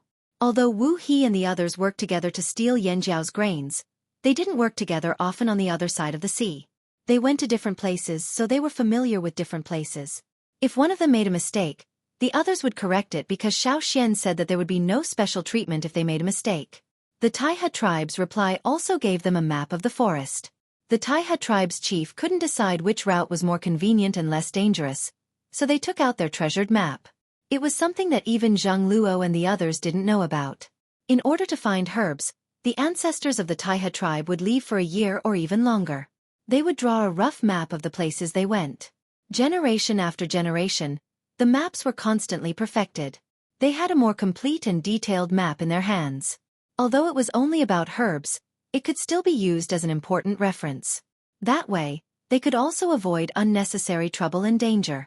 Xiao Xian compared the maps given by Wu He and the Taihe tribe, then combined it with the topography and tribe distribution. After discussing with the others, they decided to take another route. The continental plate on the other side of the sea was in the shape of a V. The bottom of the V was where Xiao Xian brought his people to cross the sea. It was also the closest point between the two continents.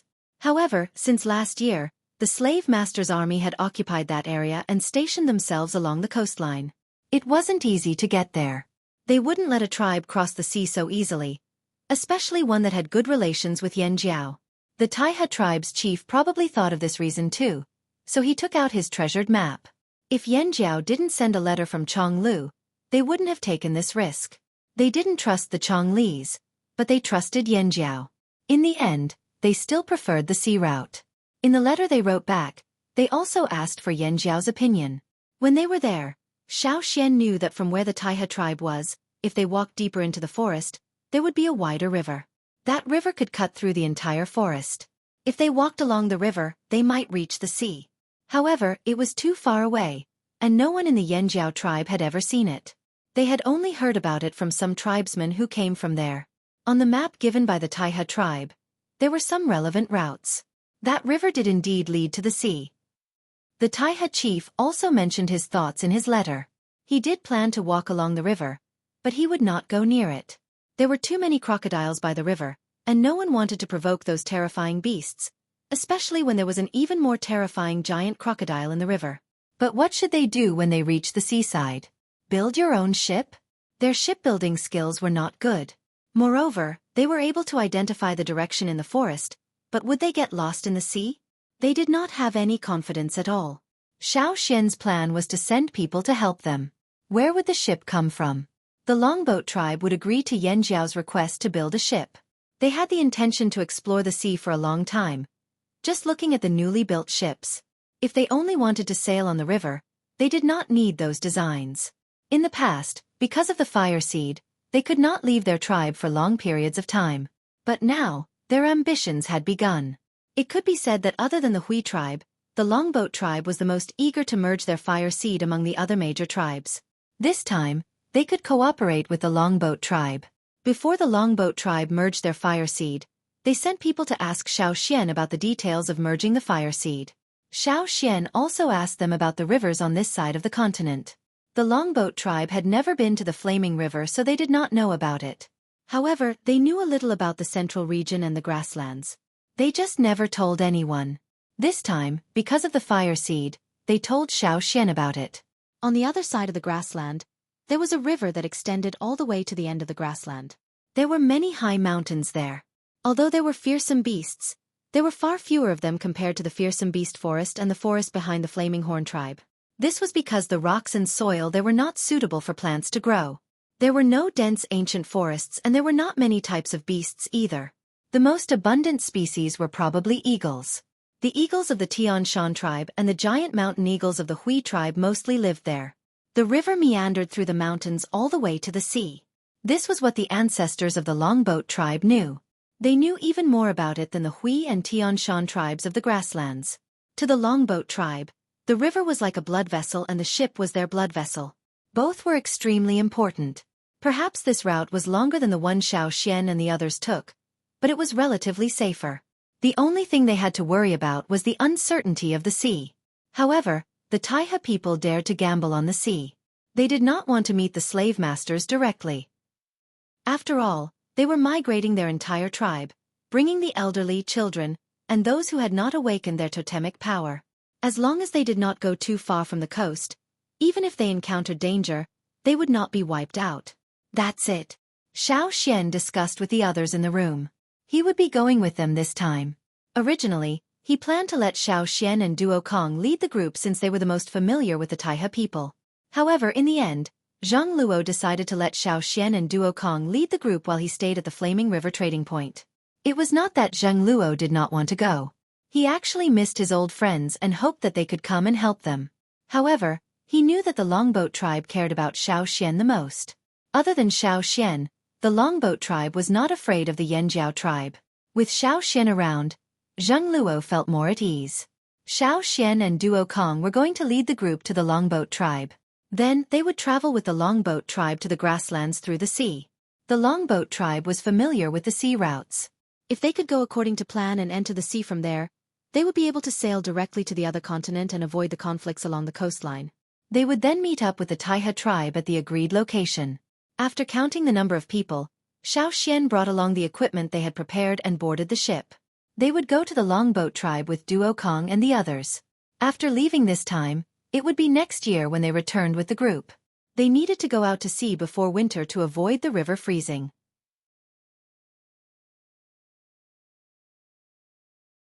Chapter 698.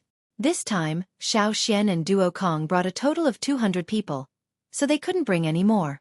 There was also a drumming tribesman in the group, Qing. Back then, he was only an intermediate totemic warrior, but now he was an advanced totemic warrior. Qing often brought groups out to trade, so he was one of the more experienced people in the drumming tribe. Qing Yi's eyes were also brown. In the drumming tribe, people with brown eyes had a gentle temperament and weren't easily irritable or rash. This time, Xueqi took the initiative to ask Xueqi if he wanted to go with them. He had brought groups to the Pu tribe many times before to trade, but in terms of long journeys, it didn't count. Compared to the long journeys of other tribes, it was like a joke. So this time, when Xueqi saw that Yanjiao was going on another long journey, he requested to go with them to broaden his horizons. If there were no accidents, Xueqi would already be the next chief. When Fan Mu stepped down, Xueqi would take over. No matter what, the next chief of a tribe should have broader horizons, but the drumming tribe's range of activities was too small. They only knew about many things after the Flaming River trading point was built, and it was only limited to hearsay. Therefore, Xueqi wanted to take this opportunity to go out and take a look, to see what a real long journey was like. He didn't expect that Yanjiao's journey this time would be even further than the other tribes. Not only did Xueqi not give up, he even looked forward to it. Yanjiao had a type of water sunstone that they got from the other side of the sea. If there was a chance, he wanted to see what was there. Xueqi didn't reject him. Xueqi could control his temper and wouldn't be impulsive. He wouldn't say anything that needed to be kept a secret. When Xueqi brought his people to the Longboat tribe, a long stretch of the river that flowed through the Longboat tribe was blocked. However, there weren't many long journeys that way, so Xueqi didn't see any boats that were blocked. When he heard that the Yanjiao people had finally arrived, the chief of the Longboat tribe, Mu Fa, quickly walked out of the tribe. "You're finally here."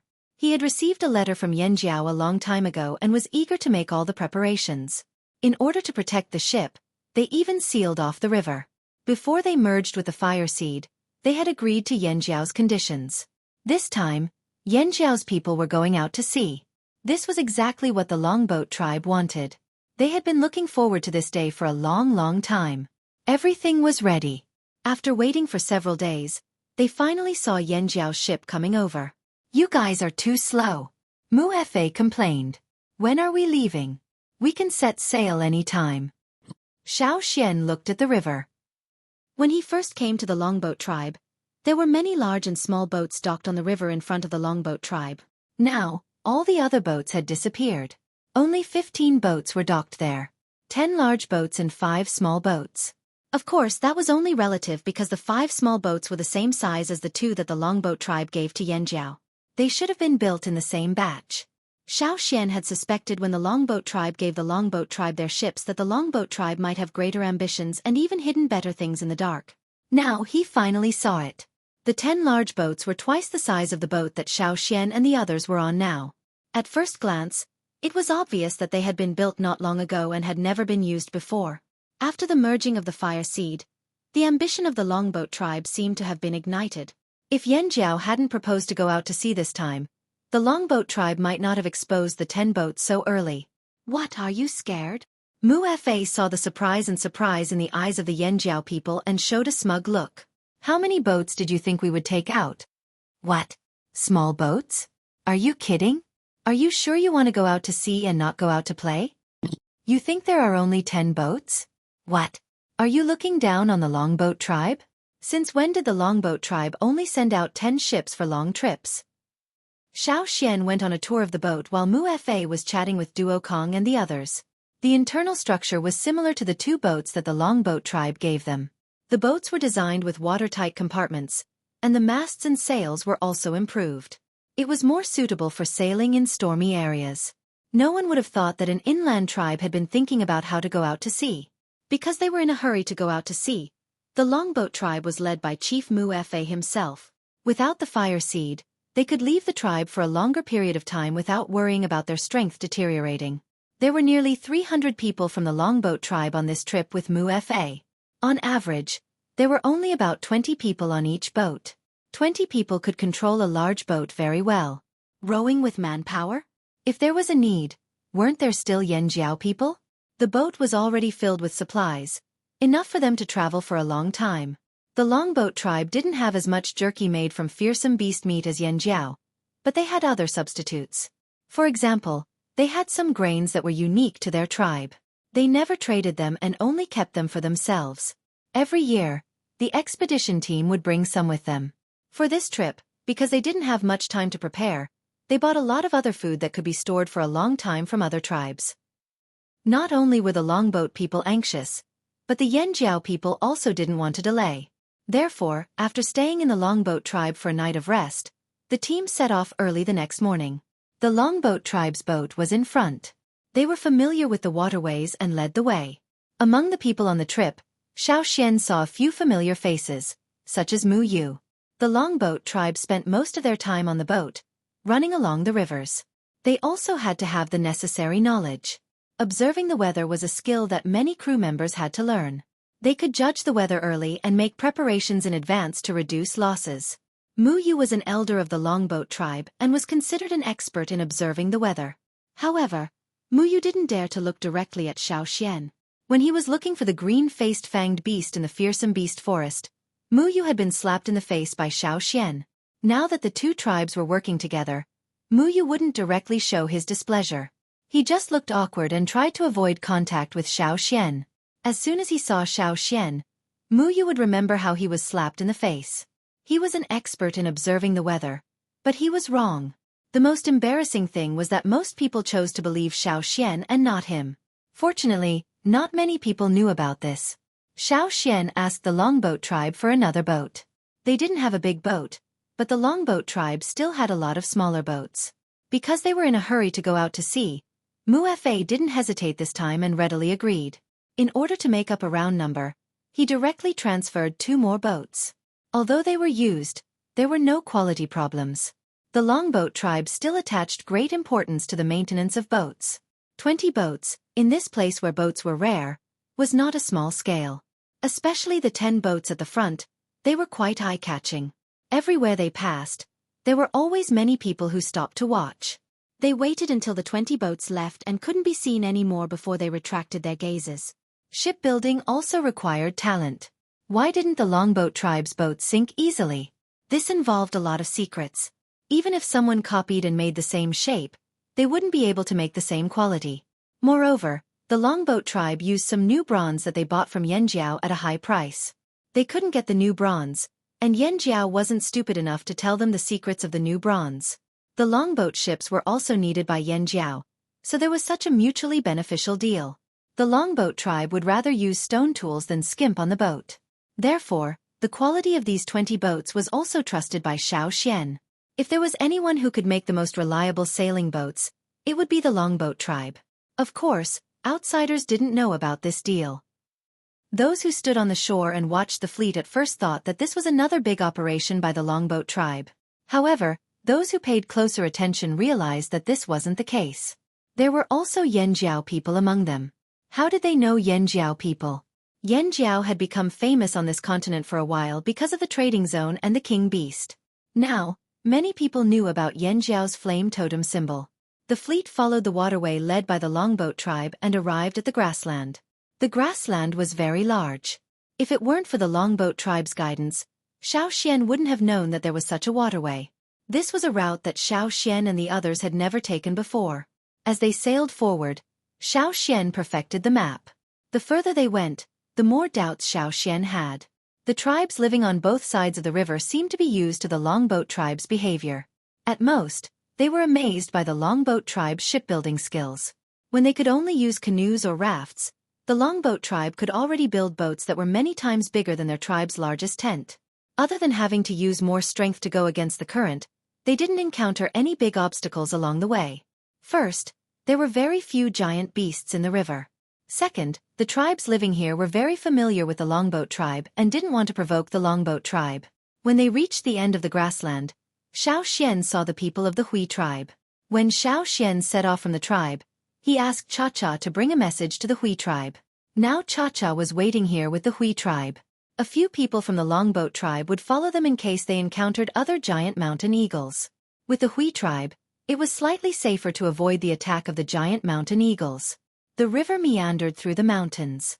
Xiao asked Mu Fa, "Was there really such a route from the longboat to the grassland and then past these mountains?" Mu Fa paused and looked at the direction of the river in front of him. It was as if he could see through time and space. Of course there wasn't. The reason why it can flow through is because the longboat tribe drove it ourselves. Otherwise, how could it be so smooth? What do you think the Longboat tribe's fleet goes to do every year? Mu said meaningfully.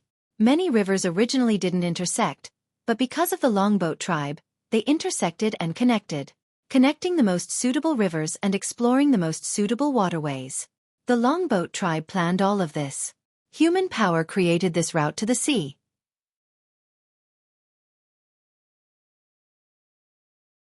Chapter 699. No matter how unhappy he was with the Longboat tribe in the past, Xueqi had to admit that the Longboat tribe was indeed admirable. So your ancestors had been planning this for a long time. It's a pity that we didn't realize it. Someone from the Hui tribe exclaimed. No matter how shocked and astonished they were, when the river finally flowed into the sea, all their emotions changed. The others were fine, but the Longboat tribe became excited. It was as if they had awakened another personality in their hearts. This is the feeling of the sea. Mu looked at the boundless sea and closed his eyes to feel the rise and fall of the boat in the waves. He took a deep breath and slowly opened his eyes to look at the horizon. At this moment, not only Mu, but the other Longboat tribe members also had the same feeling. The pride and excitement in their hearts suddenly seemed to be magnified countless times. They had entered the sea, they had really entered the sea. Among them, some had seen the sea before. When they went to the desert, they had also seen it, but they had never really taken a boat into it. In the past, every time they saw the sea, they seemed to be able to hear a deep call from the boundless blue.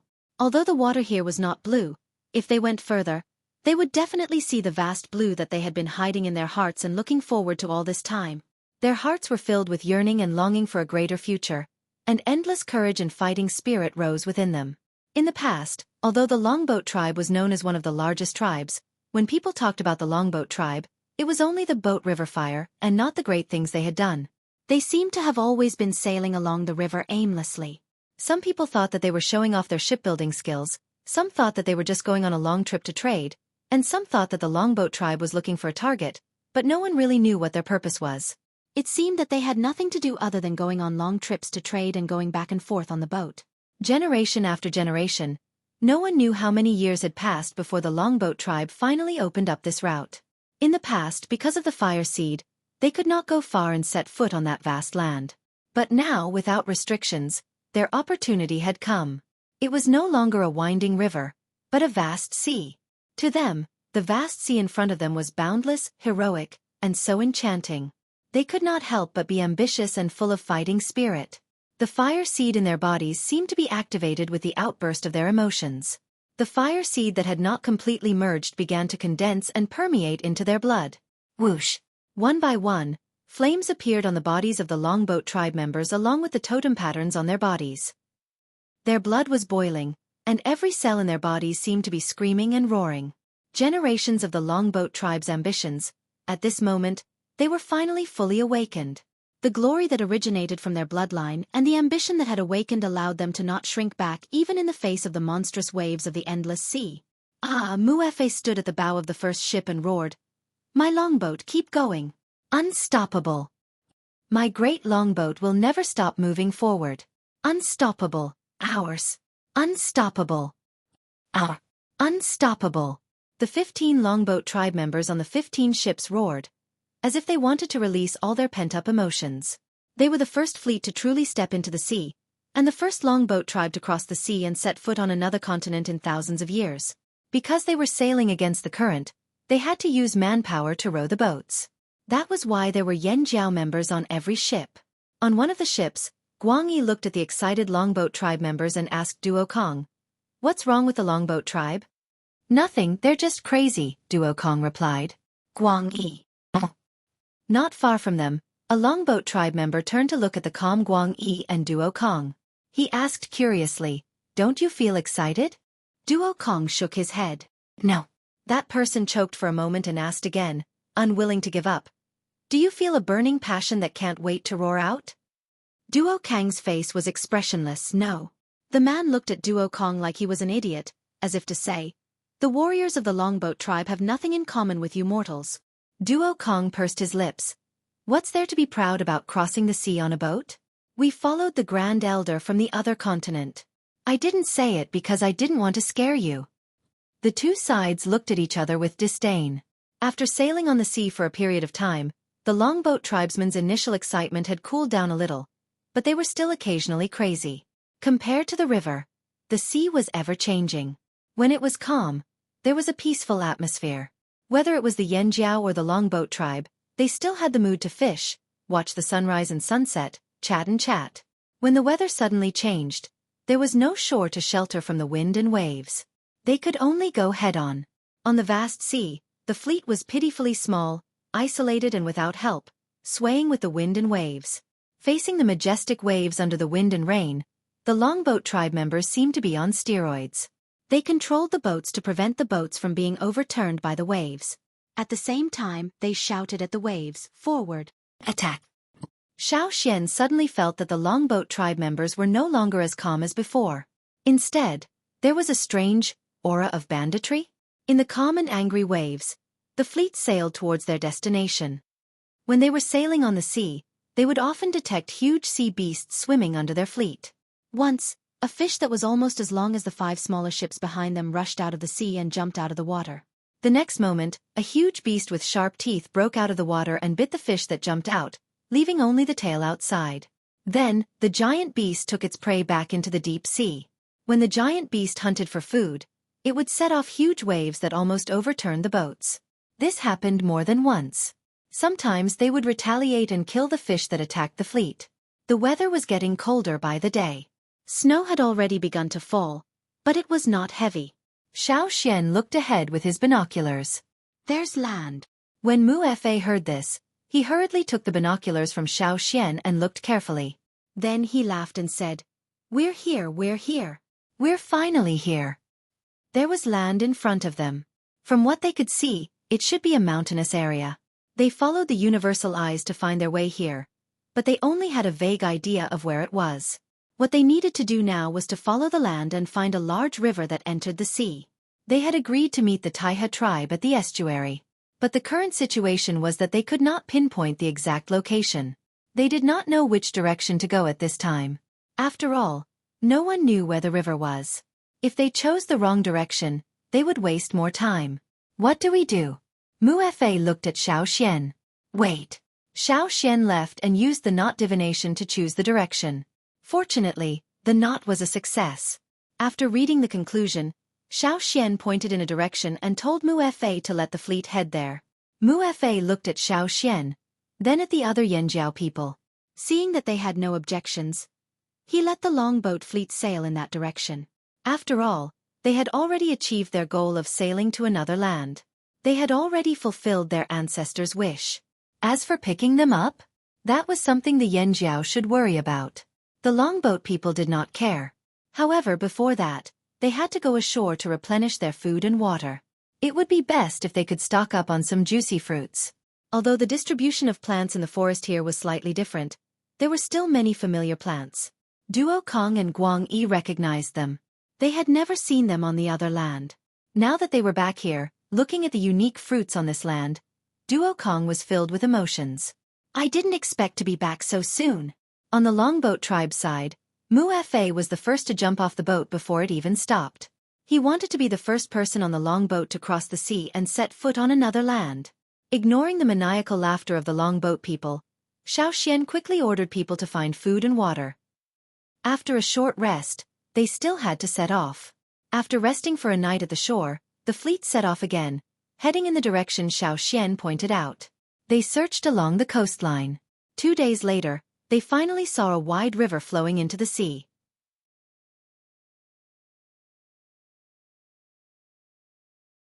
Chapter 700. "It's here, right?" Duo Kong asked Xueqi as they got closer to the shore. "It should be here. Let's land first," Xueqi said. Hearing Xueqi's words, Duo Kong also called out to the other Yanjiao tribesmen. "Prepare to land." When the first boat finally reached the shore, Mu Fa suddenly shouted, "Everyone stop!" While everyone else was stunned by Mu Fa's sudden roar, Mu Fa leaped into the water. His face was still red from excitement as he stood in the cold water. After laughing out loud, he raised his head and said to the other longboat tribesmen on the boat, "Come down, all of you." Seeing this, Duo Kong despised him. Didn't he just want to be the first to land here? It was the same when they first landed 2 days ago. Fa used the fact that he was the chief and wanted to be the first to do everything. This was because he was recorded in the history of the Longboat tribe as the first chief to lead a team into the sea, the first chief to successfully land on a foreign land, and the first to reach this place. What's this place called? Fa suddenly remembered. He didn't know the name of this place. How would he record it down if he didn't know the name? How would he leave it for the future generations of the Longboat tribe? After hundreds and thousands of years, who would know where you'd landed? What if the future generations thought they were the first to discover this place? Crocodile River, Xian said. Duo Kong, Guang Yi and the others all looked at Xian in confusion. When did this name come up? How come they didn't know it was called Crocodile River? I just named it, Xian said calmly when he saw their confusion. Then he asked people to prepare a monument, just like at the Flaming River. Fa thought it was a pity. If this river didn't have a name, he would imitate Yanjiao and give it a name. Longboat River, Fa River and so on. He didn't expect Xian to name it on the spot. Fa didn't want to argue with Xian. Plus, he was one step behind Yanjiao, so there was no need to argue. However, when he found a new place or a new river without a name, he would imitate the Yanjiao people and name it. Then he would put a monument with the totem of the Longboat tribe. He didn't believe there was only one river. Xian looked at the river in front of him. It was about the same size as the Flaming River. If this is the main river that passes through the forest, there should be crocodiles living in this river. However, it's winter now, so those crocodiles might be hiding or gathering in warmer parts of the river to spend the winter. Fa nodded. He had been to the Flaming River trading point and saw the drumming tribesmen riding crocodiles from the drumming tribe to the trading point. That was why he knew what crocodiles Xian was talking about. Everyone be careful. Although those crocodiles might not be here right now, we still need to be vigilant. This is a forest full of fearsome beasts. Fa warned the Longboat tribe warriors. After all, the Longboat tribe rarely came into contact with an environment like this, so they couldn't get used to it immediately. Some of them might even be careless in small details. If he didn't warn and pressure them, it would be too late for regrets if something happened. I once saw a huge crocodile in this river. That's the biggest threat. If you encounter it, retreat decisively. Run away from the river and the sea. Don't go to the boat. The boat's speed is far slower than the crocodile's. Could it be a king beast? As a drumming tribesman, Qingyi was very interested in the crocodile Xian mentioned. No, it's not a king beast yet, but it should be close. Qingyi thought for a moment and said to Xian, there aren't any crocodiles around here, but I think there might be something I need in this river. I want to take a look. The drumming tribesmen were good at water, so Qingyi didn't enter the water at the estuary. Instead, he walked upstream for a while. The people around him were chopping trees to build houses or hunting for food. If he met with an accident, he could ask for help in time. After confirming the location of the river, Qingyi took a deep breath and jumped into the water. The drumming tribesmen didn't like winter and the cold river water, but in order to find what he wanted, Qingyi couldn't care less. The totemic power in his body started to circulate. With the appearance of the totemic patterns, Qingyi's skin started to thicken and the cold river water became less irritating. After fusing with the fire seed, he became more familiar with the usage of his power. Under the fire seed's influence, his totemic power became purer. Making water moonstones also trained his skills. In order to save as much energy as possible, he could use the power in his body to every place he needed to use it. He was very precise and didn't waste too much energy. Xian and Duo Kong discussed the layout of the camp. They didn't know when the Taiha tribe would arrive, so just in case, it was better to be prepared. They couldn't sleep on the boat forever. After winter, they didn't know if the sea near the coast would freeze. While waiting for the Taiha tribe, they still had to learn how to maintain the boat from the Longboat tribe. They also had to check and repair the boat often. Otherwise, after winter, the boat wouldn't be able to be used anymore.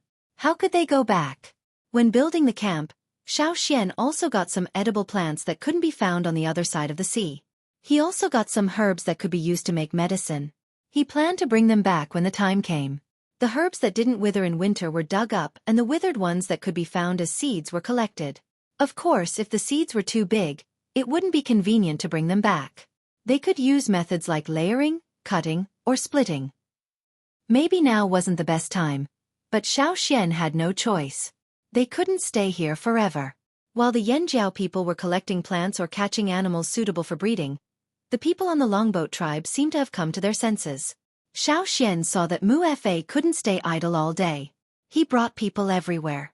This and this. Dig them all up and bring them back. What's this?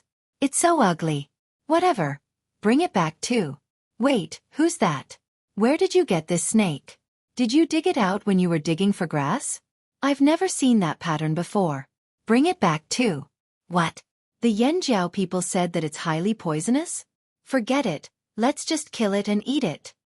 Other than the time spent building the camp, Mu Fei and the longboat tribe followed the Yanjiao people to dig for herbs and catch animals.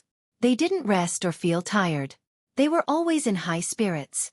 After the campsite was built, the outer perimeter of the campsite was also surrounded by a circle of tall tree trunks, forming a wall that could prevent some unnecessary trouble. Yanjiao and the longboat tribe discussed and decided to use the trees here to build a new ship. This was planned before they set off, so Xiao Xian and the others also brought some new bronze, which was used to build ships. The longboat tribe's shipbuilding technology had been improving. After going to the sea and seeing the ocean environment, the longboat tribe people had more requirements for ships. Only by constantly improving the ship could they satisfy their ambitions. In the past, the wood used to build ships was carefully selected. They even let a few tribes rely on them to plant trees and then choose the best wood from those trees. However, those trees couldn't compare to the trees Yanjiao cut from the forest. This time, they mainly used the wood provided by Yanjiao. A lot of wood required a lot of materials to trade. But here, the best wood was ownerless. They could cut down whichever wood they liked, as long as they didn't provoke the hibernating beasts. Since the longboat tribe had better wood and the new bronze produced by Yanjiao, Mu Fei had to think more about this trip to the sea. They needed to let the longboat tribe truly start a new era and realize the dream that their ancestors had been looking forward to for generations. They needed to continuously modify and innovate the ship. Due to the limitations of wood, they had designed turreted ships. They built a multi-storied ship on the ship and used it as a warship or command ship. In addition, Mu Fei also planned to explore a fixed route and find a suitable place to be a port. Only then could they set up a large-scale sailing fleet. They wanted to develop the inland river fleet from the mainland into a truly strong sailing fleet. Their technology needed to be improved continuously. Anchors, sails, docks, paddle wheels. Mu Fei constantly thought about how to innovate and improve in his free time. This trip gave him a lot of inspiration. From time to time, he gathered a group of talented longboat people to discuss. Xiao Xian once took a look at Mu Fei's design. It was very simple. Xiao Xian didn't understand many of the labels. Perhaps it was because of this that Mu Fei let Xiao Xian take a look at it. But just from those things, Xiao Xian knew that the longboat people were indeed geniuses when it came to shipbuilding. In the near future, when the longboat tribe people learn more about sailing, they might be much more powerful than Xiao Xian thought. They would be more adapted to the ocean and river environment of this world and era. In fact, many civilizations that started with agriculture were more gentle. They weren't keen on expanding their territory. Instead, they were more inclined towards peace and a moderate mentality. They paid attention to inheritance and took care of things from generation to generation. They only wanted stability and stability. If they weren't provoked, they would rarely take the initiative to attack. Yanjiao, to a certain extent, was more inclined towards agriculture. Although there were hunting and many wars in Yanjiao's history, they rarely took the initiative to attack. The difference was that even if the longboat tribe also farmed, they were more inclined towards sailing. Especially after the sea route was opened, they would develop in another direction. In terms of climate and environment, the sea was far more unpredictable than the land. Just as Mu Fei said, they had to constantly improve their ships and tools to ensure that they could survive on the ever-changing sea that contained great power. Following this, their temperament would also change. They would no longer be conservative and would become more outgoing. During this period of contact and observation, Xiao Xian discovered that the longboat tribe people had already begun to show signs of aggression. Of course, this wasn't towards Yanjiao, but towards those unknown places, as well as more people and lands that they were curious about. Great Elder Xiao Xian, look. Are these the water sunstones you were talking about? Qing Yi brought over a piece of crystal. During this time, he had found a lot of raw stones similar to the water sunstones in the river. Perhaps others might not be able to distinguish those stones from ordinary stones, But for the drumming tribe people, it was as simple as distinguishing between black and white. Xian took the stone, covered it with his hand and looked at it. He nodded and said, "Yes, this is it."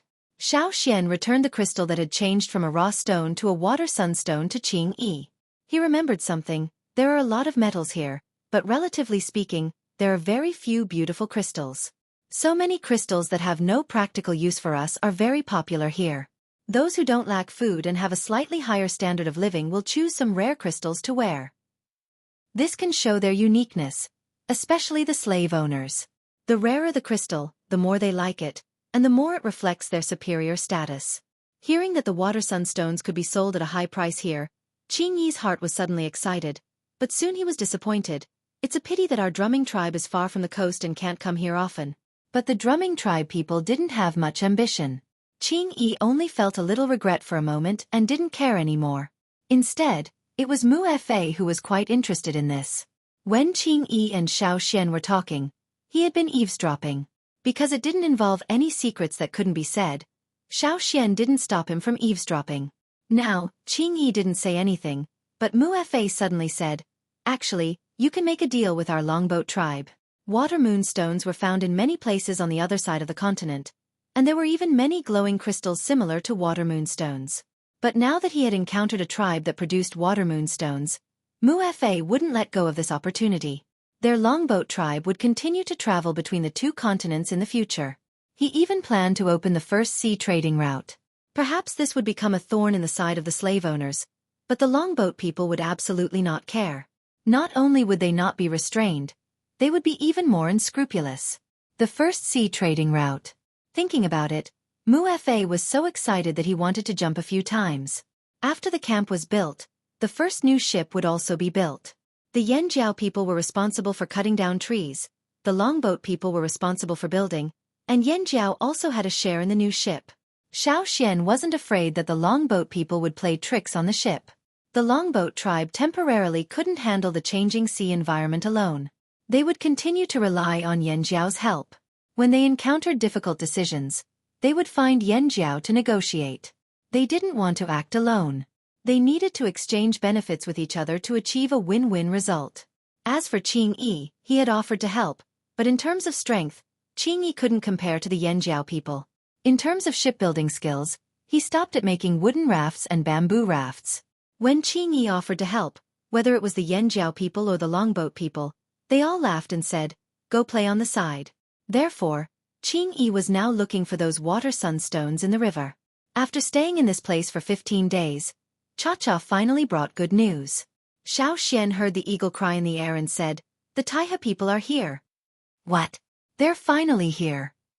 Duo Kong, who was carrying a piece of wood, threw it aside and ran in the direction Xian pointed. He hadn't seen his old neighbors for so long, and he wondered how they were doing.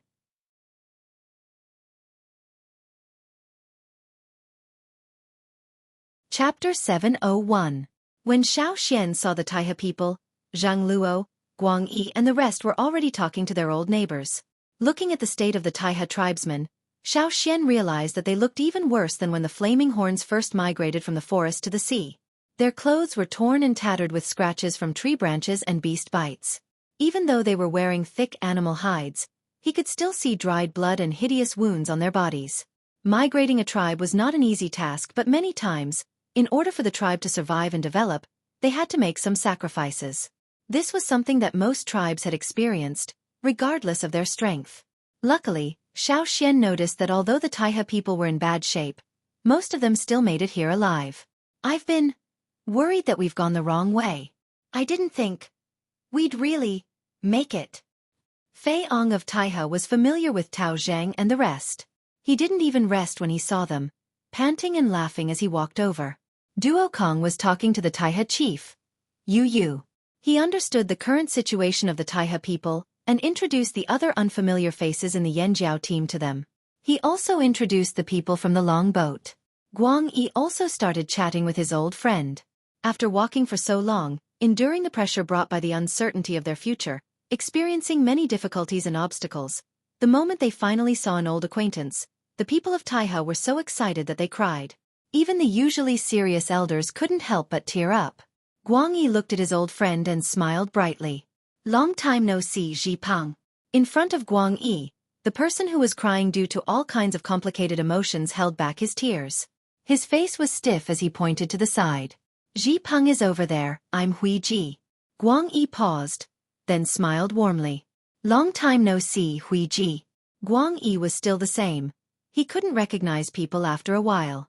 Hui Ji thought. Take care of the weak. Especially the weak children and the injured who hadn't awakened their totemic power. They weren't like the others. Even if they made it here, even if their lives weren't in danger, they could still die if they weren't careful. After inquiring about the condition of the injured, Duo Kong came over to Xiao and told him about Taiha's current situation. There were about 4,000 people in Taiha, and about 3,500 of them made it here alive. Nearly 500 people had been lost along the way.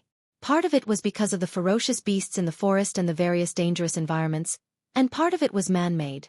The first thing Duo Kong thought of was the green-faced fanged beast.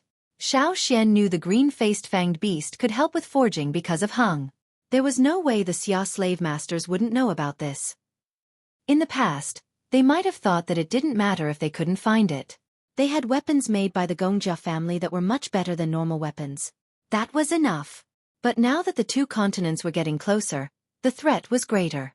Perhaps they had even suffered a great loss at the hands of Rock Hill City, so they were eager to find a solution.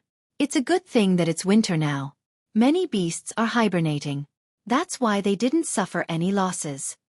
Duo Kong sighed. They had migrated before too, so they knew what it was like to move a tribe. It wasn't just physical fatigue, it was also psychological stress. Those who couldn't handle it would break down. But they prepared a lot of medicine. That's why most of the people who were poisoned or seriously injured didn't die. Take care of them. We've prepared a lot of prey. Let them recover as soon as possible. They won't be able to cross the sea if they're too weak, said Xiao Xian. Duo Kong understood that life on the sea wasn't easy. Without a strong body, it would be difficult to survive. If they fell sick again, their medicine would be used up and they wouldn't be able to replenish it. They could only wait for death. Perhaps it was because they saw hope. The huge pressure and anxiety in their hearts disappeared. After a good night's sleep, the Taiha people felt much better. Some slept even longer.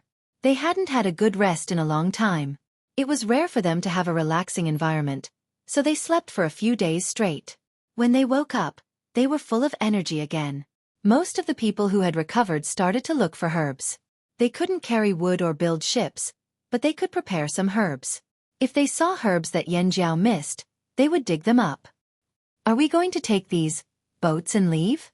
Taiha's chief, Yu Yu, looked at the big boats and asked Duo Kong. Yes, these are the boats. You haven't seen them before, right? Hee. Over here, even if there were boats, they weren't very big and couldn't compare to these. Perhaps the 6 noble families of the royal city were good at other things, but when it came to building ships, they couldn't compare to the people of the longboat tribe.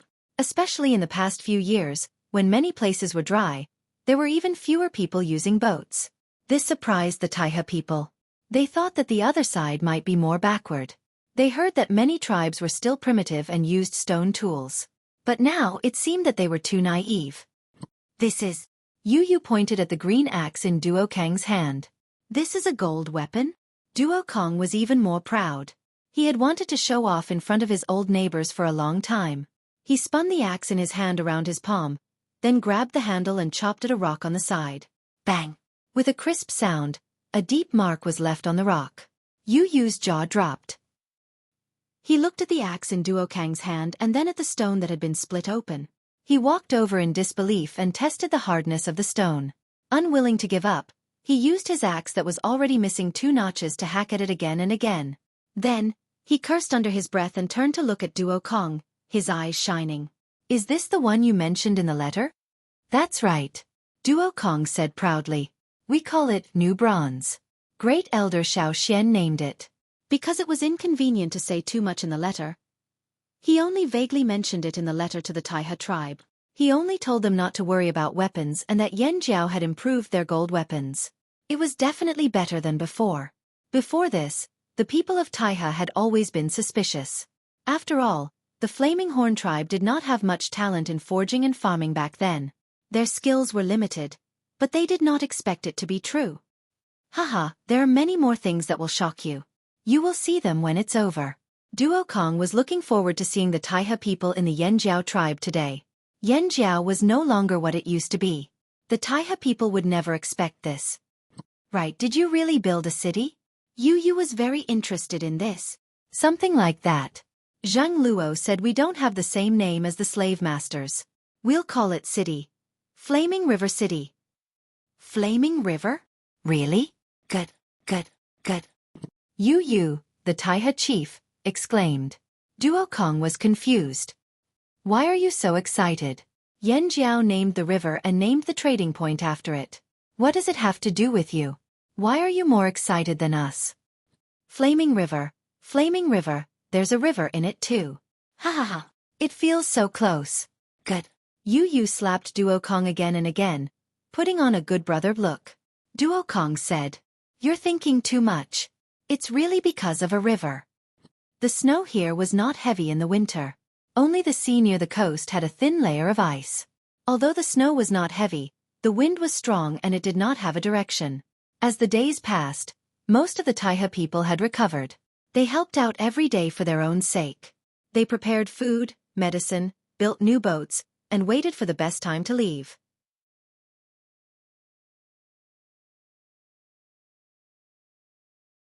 Chapter 702. Xiao Xian quickly knotted a rope in his hands. Duo Kong and Guang Yi stared at Xiao Xian, waiting for Xiao Xian to speak. Xiao Xian looked at the conclusion on the straw rope and relaxed. The day after tomorrow will do. It's a good day. Through the knot divination, Xiao Xian interpreted the result.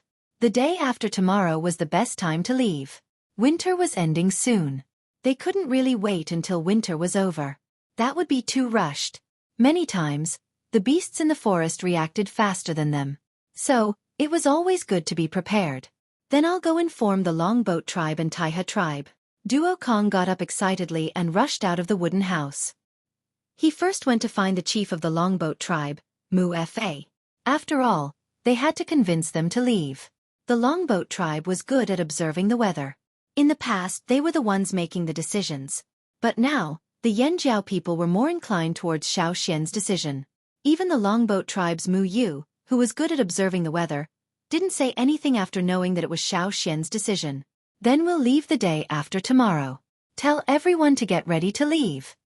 Mu Fa was also eager to return. After leaving Mu Fa's place, Duo Kong also went to Taiha to inform them of their decision. The campsite was bustling with activity. It was like a hibernating animal waking up from its slumber to stretch its limbs and prepare for a big fight. On the day of departure, the sky, which had been gloomy for a long time, suddenly cleared up. Although the moon couldn't be seen at night and winter hadn't officially passed, it was almost time. Moreover, the rare good weather made everyone feel as if winter had left early. Get ready to return. The ice on the coast had been broken in advance. The ships wouldn't be obstructed by the ice. The ice was thick too. Places further away from the coast or near the Crocodile River were not frozen. This wasn't a big threat. There were 25 ships. Each ship had more than 100 Taiha people. Some ships had more, some had fewer. There were 5 more ships, but it was still crowded. Other than the Taiha people, there were all kinds of supplies on the ships. Among the 25 ships, 5 of them looked different from the other 20 ships. These were 5 experimental ships made by Mu Fa and his top technicians after discussion. From the outside, it was obvious that they were more aggressive. The most obvious were the few projector windows used for shooting arrows and spears. They looked more aggressive too. Mu Fa didn't plan to use these 5 ships for a long time. The reason they were used as experimental ships was because of time and conditions constraints. The wood couldn't be treated to perfection, due to lack of time and conditions. Usually, when they built ships made, they didn't use the wood. The wood was dried, wood was dry. Was dry. But there wasn't a kiln. There wasn't a kiln. So was the wood was to dry was dry. Was. S's was. Was dry toozes. Was, S was for his. Was for dry was. S was used was dry. It didn't look good, but it could be used. Of course, even if the wood was dried, due to the limited conditions, the amount of wood was too much. The drying effect was far from what Xueqi wanted. However, the situation was different now. They were in a hurry to leave. They didn't have much time to dry the wood. Fortunately, these ships couldn't last long. They could still make it back. In the future, when they expanded their fleet and went out to sea again, they would find a suitable place to build a bigger camp and a large kiln to dry the wood. Xueqi was full of energy. He just wanted to go back quickly and tell the longboat tribe about what happened here. They were only the first batch of people to explore. Compared to the previous longboat tribe expeditions, there were fewer people. But after this trip, things would be different. The longboat tribe would gradually shift their focus. They wouldn't quarrel with other tribes inland. They didn't have time for that. The longboat tribe would be the one to open up the trade route on the sea. Leaving this continent where their ancestors had lived for generations, the people of Taiha looked at the scenery in the distance and felt rather emotional. Of course, it was only a temporary feeling. Tribes like them who had merged with the fire seed had migrated many times throughout history. They would feel reluctant to leave a place, but it wouldn't be that strong. As long as they felt that the future would be better, that complicated feeling of reluctance would quickly fade away. With more people, they couldn't always rely on the supplies on the ships. As long as they had time, the people on the ships would try to catch some small fish from the water. Sometimes they used nets, sometimes they just fished. The medicine they made in advance also prevented some diseases from happening. Xueqi reminded Xueqi of this when they went out to sea. Xueqi was very grateful to Xueqi. After all, the longboat tribe's rich experience was limited to the rivers inland. The rivers and the sea were very different. Just like when they came, they encountered bad weather on the way back. Many of the Taiha tribesmen couldn't get used to it. After they got through it, they were depressed for a few days. They could only take medicine every day. Sometimes Xueqi would go into the water. Even though the water was still cold, he had swum in frozen rivers and seas before they set off. He didn't care about the cold anymore. The only thing he had to be careful of were the dangerous creatures in the sea. Today, it was another sunny day. The sea was still calm. There were only gusts of weak wind blowing. Now, the eagle's cry in the sky surprised Xueqi, who was looking at the map. He took the binoculars and climbed to the observation platform on the mast to look into the distance. "What's going on?" asked Xueqi. There was only one binoculars. No matter how good Xueqi's eyesight was, it couldn't compare to the giant mountain eagle's binoculars. Xueqi looked into the distance. He didn't see any dangerous sea creatures, but he saw many pieces of ice. "There's a lot of ice in front. Be careful." They didn't see any icebergs. They didn't know where the ice came from. There were many of them, big and small. However, probably because they kept melting, the size of the ice didn't pose too much of a threat to the ship. Xueqi asked the ship to slow down. When the ice floes got closer, he saw something in the ice. He took the net and scooped up the ice. After looking at it carefully, he saw that there was an insect in the ice. It looked like a beetle, about the size of a fist. He didn't know what kind of insect it was. He had never seen it before. If it was in the past, Xueqi wouldn't be interested in these beetles. However, it was different now. They found it in the sea. Who knew if it was something from the sea? It didn't look like it. How did you know it wasn't from the sea? Scoop it up. Scoop it up and bring it back to show the people in the tribe. After a pause, Xueqi thought of something and said to Xueqi, "Don't fight with me." The Yanjiao people weren't interested at first, but seeing Xueqi like this, they became interested. Duo Kong pointed at the ice and shouted to the Yanjiao people, "Scoop up a few for us to see."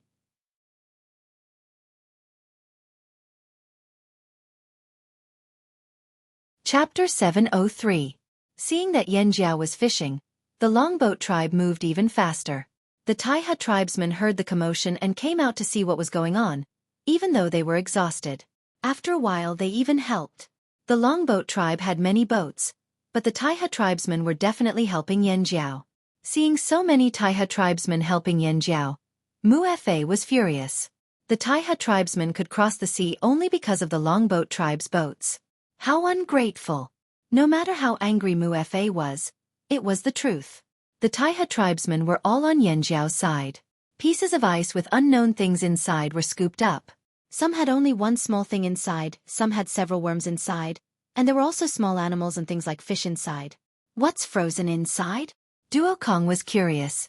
Through the ice, he could roughly see what was inside.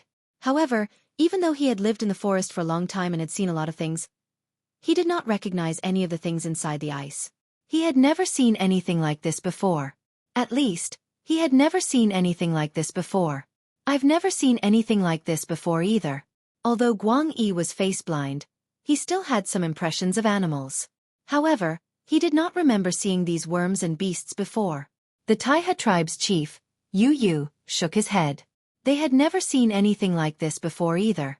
Hey, Longboat tribe, have you seen anything like this before? Duo Kong looked at a Longboat tribe tribesman. No, never seen anything like this before. It must be from the sea. The Longboat tribe warrior was overjoyed. He felt like his chief was right. It was definitely from the sea. Otherwise, who would be so bored as to freeze worms and palm-sized animals? To the Longboat tribe, everything in the sea was new and strange. They needed to explore. These were all treasures. How can this be from the sea? It looks like it should be living in the grass or the forest, Duo Kong said disapprovingly as he looked at the ice. He wasn't sure about some, but based on the appearance of some, he could deduce where they lived based on what he saw and heard in the forest. What they looked like was related to their living environment. It was impossible for them to look like stone worms and fly in the sky. But where did these come from? Where was he originally born? Yu Yu was also very puzzled. If it was just one type, it wouldn't be a big deal.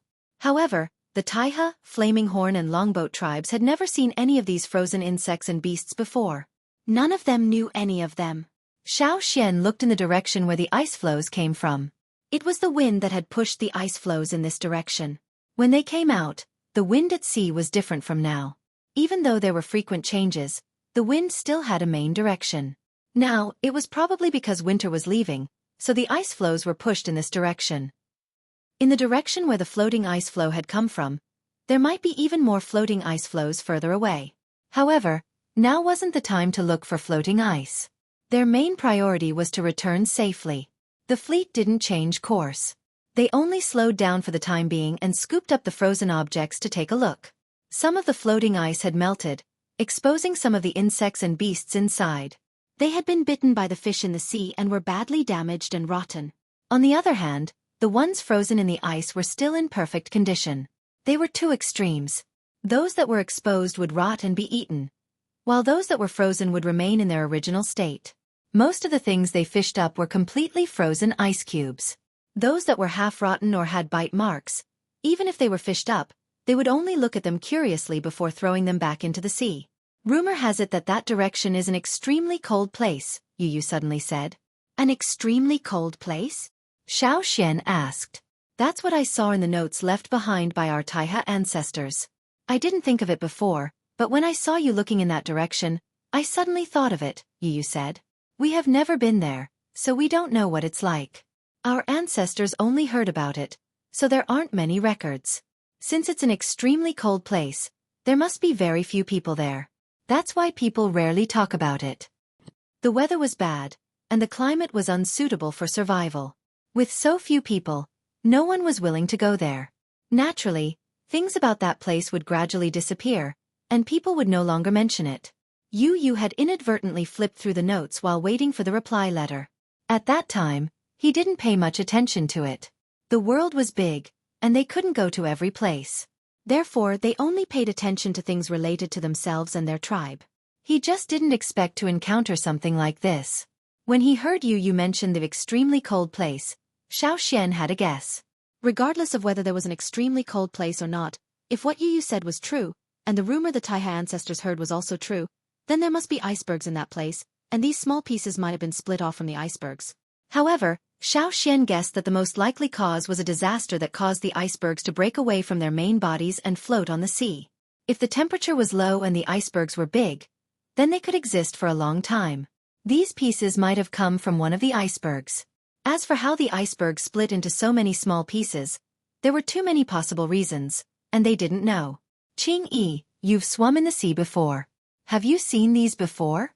These should be creatures that live in the water, Duo Kong said as he pointed at two of the creatures with fins. No, I haven't seen them in the river either. Qing Yi squatted at the side and looked at the strange-looking insects and beasts curiously. Duo Kong saw that Xiao Xian seemed to be deep in thought, So he asked, Xiaoxian, what do you think? Qingyi, Guangyi, Yu and the others all looked at Xiaoxian, waiting for Xiaoxian's answer. These. Xiaoxian pointed at a few pieces of ice that looked like insects and beasts. He said, these might not be things that live in the present. What do you mean? Muefei walked over. They might have existed a long time ago, Xiaoxian said. A long time ago? How long is a long time? Muefei asked. It could be tens of thousands of years, hundreds of thousands, millions, tens of millions, or even longer. Xiaoxian's words made Muefei, Duokong and the others gasp. No matter how much they thought about it, they wouldn't have thought of this. 10,000 years was enough for them. Many tribes only left traces from that time. But hundreds of thousands, millions, tens of millions, or even longer. This shocked them. If someone else said this, Muefei, Duokong and the others would definitely think that person was spouting nonsense. But this was Xiaoxian. Was Xiaoxian wrong when it came to guessing so many things? That long? Duokang's voice trembled at the end. Had these things existed even longer than the ancestors? These are all dead, right? Muefei pointed at the frozen beasts on the ground and said, isn't that obvious? How can they still be alive after being frozen for so long? Duokong glanced around and picked up a piece of ice that had already melted to the point where its fur was exposed. He had someone light a torch to speed up the melting process. As the ice melted, the strange furry creature that was about the size of an adult warrior's palm appeared in front of everyone. Without the interference of the ice, they could see the strange creature more clearly. Have these really existed for a long time? It doesn't seem to have changed much, Duokong sighed. Dead, Guangyi confirmed. It's injured. It was pierced by a sharp weapon, Duokong said as he looked at the strange creature. They then took the half-eaten insect beasts that had been bitten by the fish in the sea. After melting the remaining ice with fire, they found that a few of them had similar wounds on their bodies. The insects with carapaces had been pierced through the neck. The fish and prawns had been pierced through as well. The wounds were similar. Duokong cut open the small beast that had been melted and found that there was still some undigested food in its stomach. Yu said that it was probably some kind of grass. What killed them? Duokong asked. Who knows? They must have been killed by the beasts that ate them. But now's not the time to think about that. Muefei said as he had the longboat tribe put the ice together. He scooped up some ice floes that didn't contain anything else to keep the temperature low. Meat kept in a cold cave would last longer. These unknown insects that might have come from ancient times needed to be kept in ice to survive, just like how they had been frozen until now. Duokong did the same. He wanted to bring some back as a souvenir, so he ordered the people to continue scooping. Xiaoxian looked at the ice from Yanjiao and the longboat tribe before looking at the sea. There was still a lot of ice. Some had things sealed in it, some didn't. Some had things similar to what they had scooped up. Looking at the ice floes, Xiaoxian suddenly pointed at one of them and said to the people scooping, "Scoop that one up." "Which one are you talking about, Great Elder?" The people scooping the ice didn't know which one Xiaoxian was talking about. "Let me do it." Xiaoxian did it himself. He took the net and scooped up the piece of ice he fancied. "What is this?" Duokong looked at the blurry lump in the ice and asked. They scooped up the ice. Because the boat could only carry a limited amount of weight, they couldn't scoop up all the ice.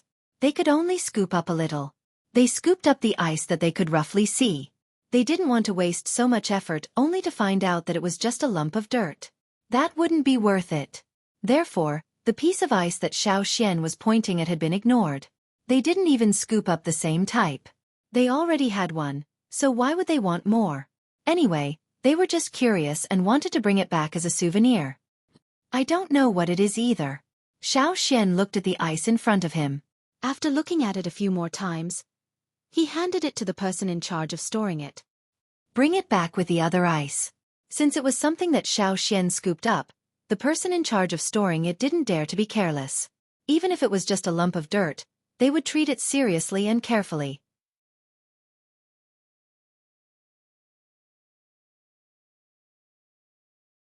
Chapter 704. On the way back, Xiaoxian would check on the ice blocks every few days, as well as the animals that had been frozen for who knows how long. The reason why Xiaoxian picked the ice block was because the bones in the ice block were the best preserved. Before leaving the tribe, Xiaoxian had been studying the desert monster he got from the Hui tribe. He figured out some of its secrets, but he didn't have the time to test it out. So this time, Xueqi planned to test his theory on the ancient beast corpses sealed in the ice. The people of Rock Hill City turned the dead into monsters. The most important thing was the bones. The monsters were dead, but they could still move. Their bones were what supported them. Xueqi could see the bones of the animals through the ice blocks. The other animals in the ice blocks either had no bones or their bones were dim. Only the bones in the ice block were brighter in Xueqi's special vision. This meant that the bones weren't seriously damaged, and they might even be more active. The more active they were, the higher Xueqi's chances of success. The one sealed in the ice block didn't look like anything special. The creature inside seemed to be curled up into a ball. Xueqi couldn't tell what kind of animal it was. But it didn't matter. The ice blocks they fished up should be able to last until they landed. As long as they saw land, they could get more ice from the mountains to replace the melted water. How long until we reach? Duo Kong asked Xueqi. Winter was over and the moon was out. They definitely wouldn't be able to make it in time for the tribe's sacrifice. Xueqi looked at the direction the universal eye was facing, and estimated the time they would be at sea. Soon. At our current speed, we should be able to see land in 10 days. That's good. Life on the sea was too boring. Duo Kong felt his bones itch and wanted to move around. He still preferred the mountains and forests. The Taiha tribe was also dispirited because they weren't used to it. Only the people of the Longboat tribe were still in a state of excitement. 10 days later. Following the eagle's cry in the sky, everyone's mind shook. We're here. Duo Kong, who had been sleeping, quickly climbed onto the observatory and looked ahead with his binoculars. Haha, they had arrived. We see land. Duo Kong laughed as he shouted down. Many of the dispirited Taiha people also came out and looked ahead. They couldn't see the land yet, but since Duo Kong said that it was right in front of them, they were very excited. For them, this was the beginning of a new life. How's your language and writing these days? It's all right. Normal communication is no problem. We'll be more familiar with each other in the future. It was rare for the Taiha people to chat and laugh with the Yanjiao soldiers. Xueqi looked at the wooden compartments in the cabin. Originally, they were filled with ice, but now, 99% of it had melted. Only a little bit of ice was left floating on top. The various insects and beasts that were frozen in the ice were also lying in the water. If they didn't land soon, they would rot and stink in less than 2 days. In fact, some of them were already starting to smell. There were no children or people who hadn't awakened their totemic power on this ship. On this ship, there were only 3 to 5 people who could enter, and they were all strong people with strong resistance to diseases. He ordered people to seal up the melted wooden compartments. Once they landed, they would bring them to the snowy mountains. There were eagle cries in the sky, but they weren't Cha-Cha's cries. They were from other giant mountain eagles. There are people from the Hui tribe here, Xueqi heard one of the cries and said. He was familiar with that cry. It was the Hui tribe's Guele's eagle named Shan Dao. As the fleet continued to move forward, the land became clearer. They could see the tall mountains and the eagles flying in the sky. Xueqi let Cha-Cha bring him over first. You're finally back. Gula stood on Shan Dao's back and shouted when he saw Xueqi and Cha-Cha flying over. When did you arrive? Xueqi asked. The chief said he was worried that you wouldn't be able to find anyone after you came back, so after you left, people would come here every day. Even in winter, sometimes people would follow, sometimes they would send a few eagles. Now that winter is over, we would also come here. I didn't expect to see you today. Gula looked at the fleet on the sea. There are too many ships. Yes, we built 5 new ships. One of them ran into some problems on the way, so now there are only 24 ships in total, Xueqi explained. On the way back, they encountered a hunting sea beast. It crashed into the ship and made it half scrapped.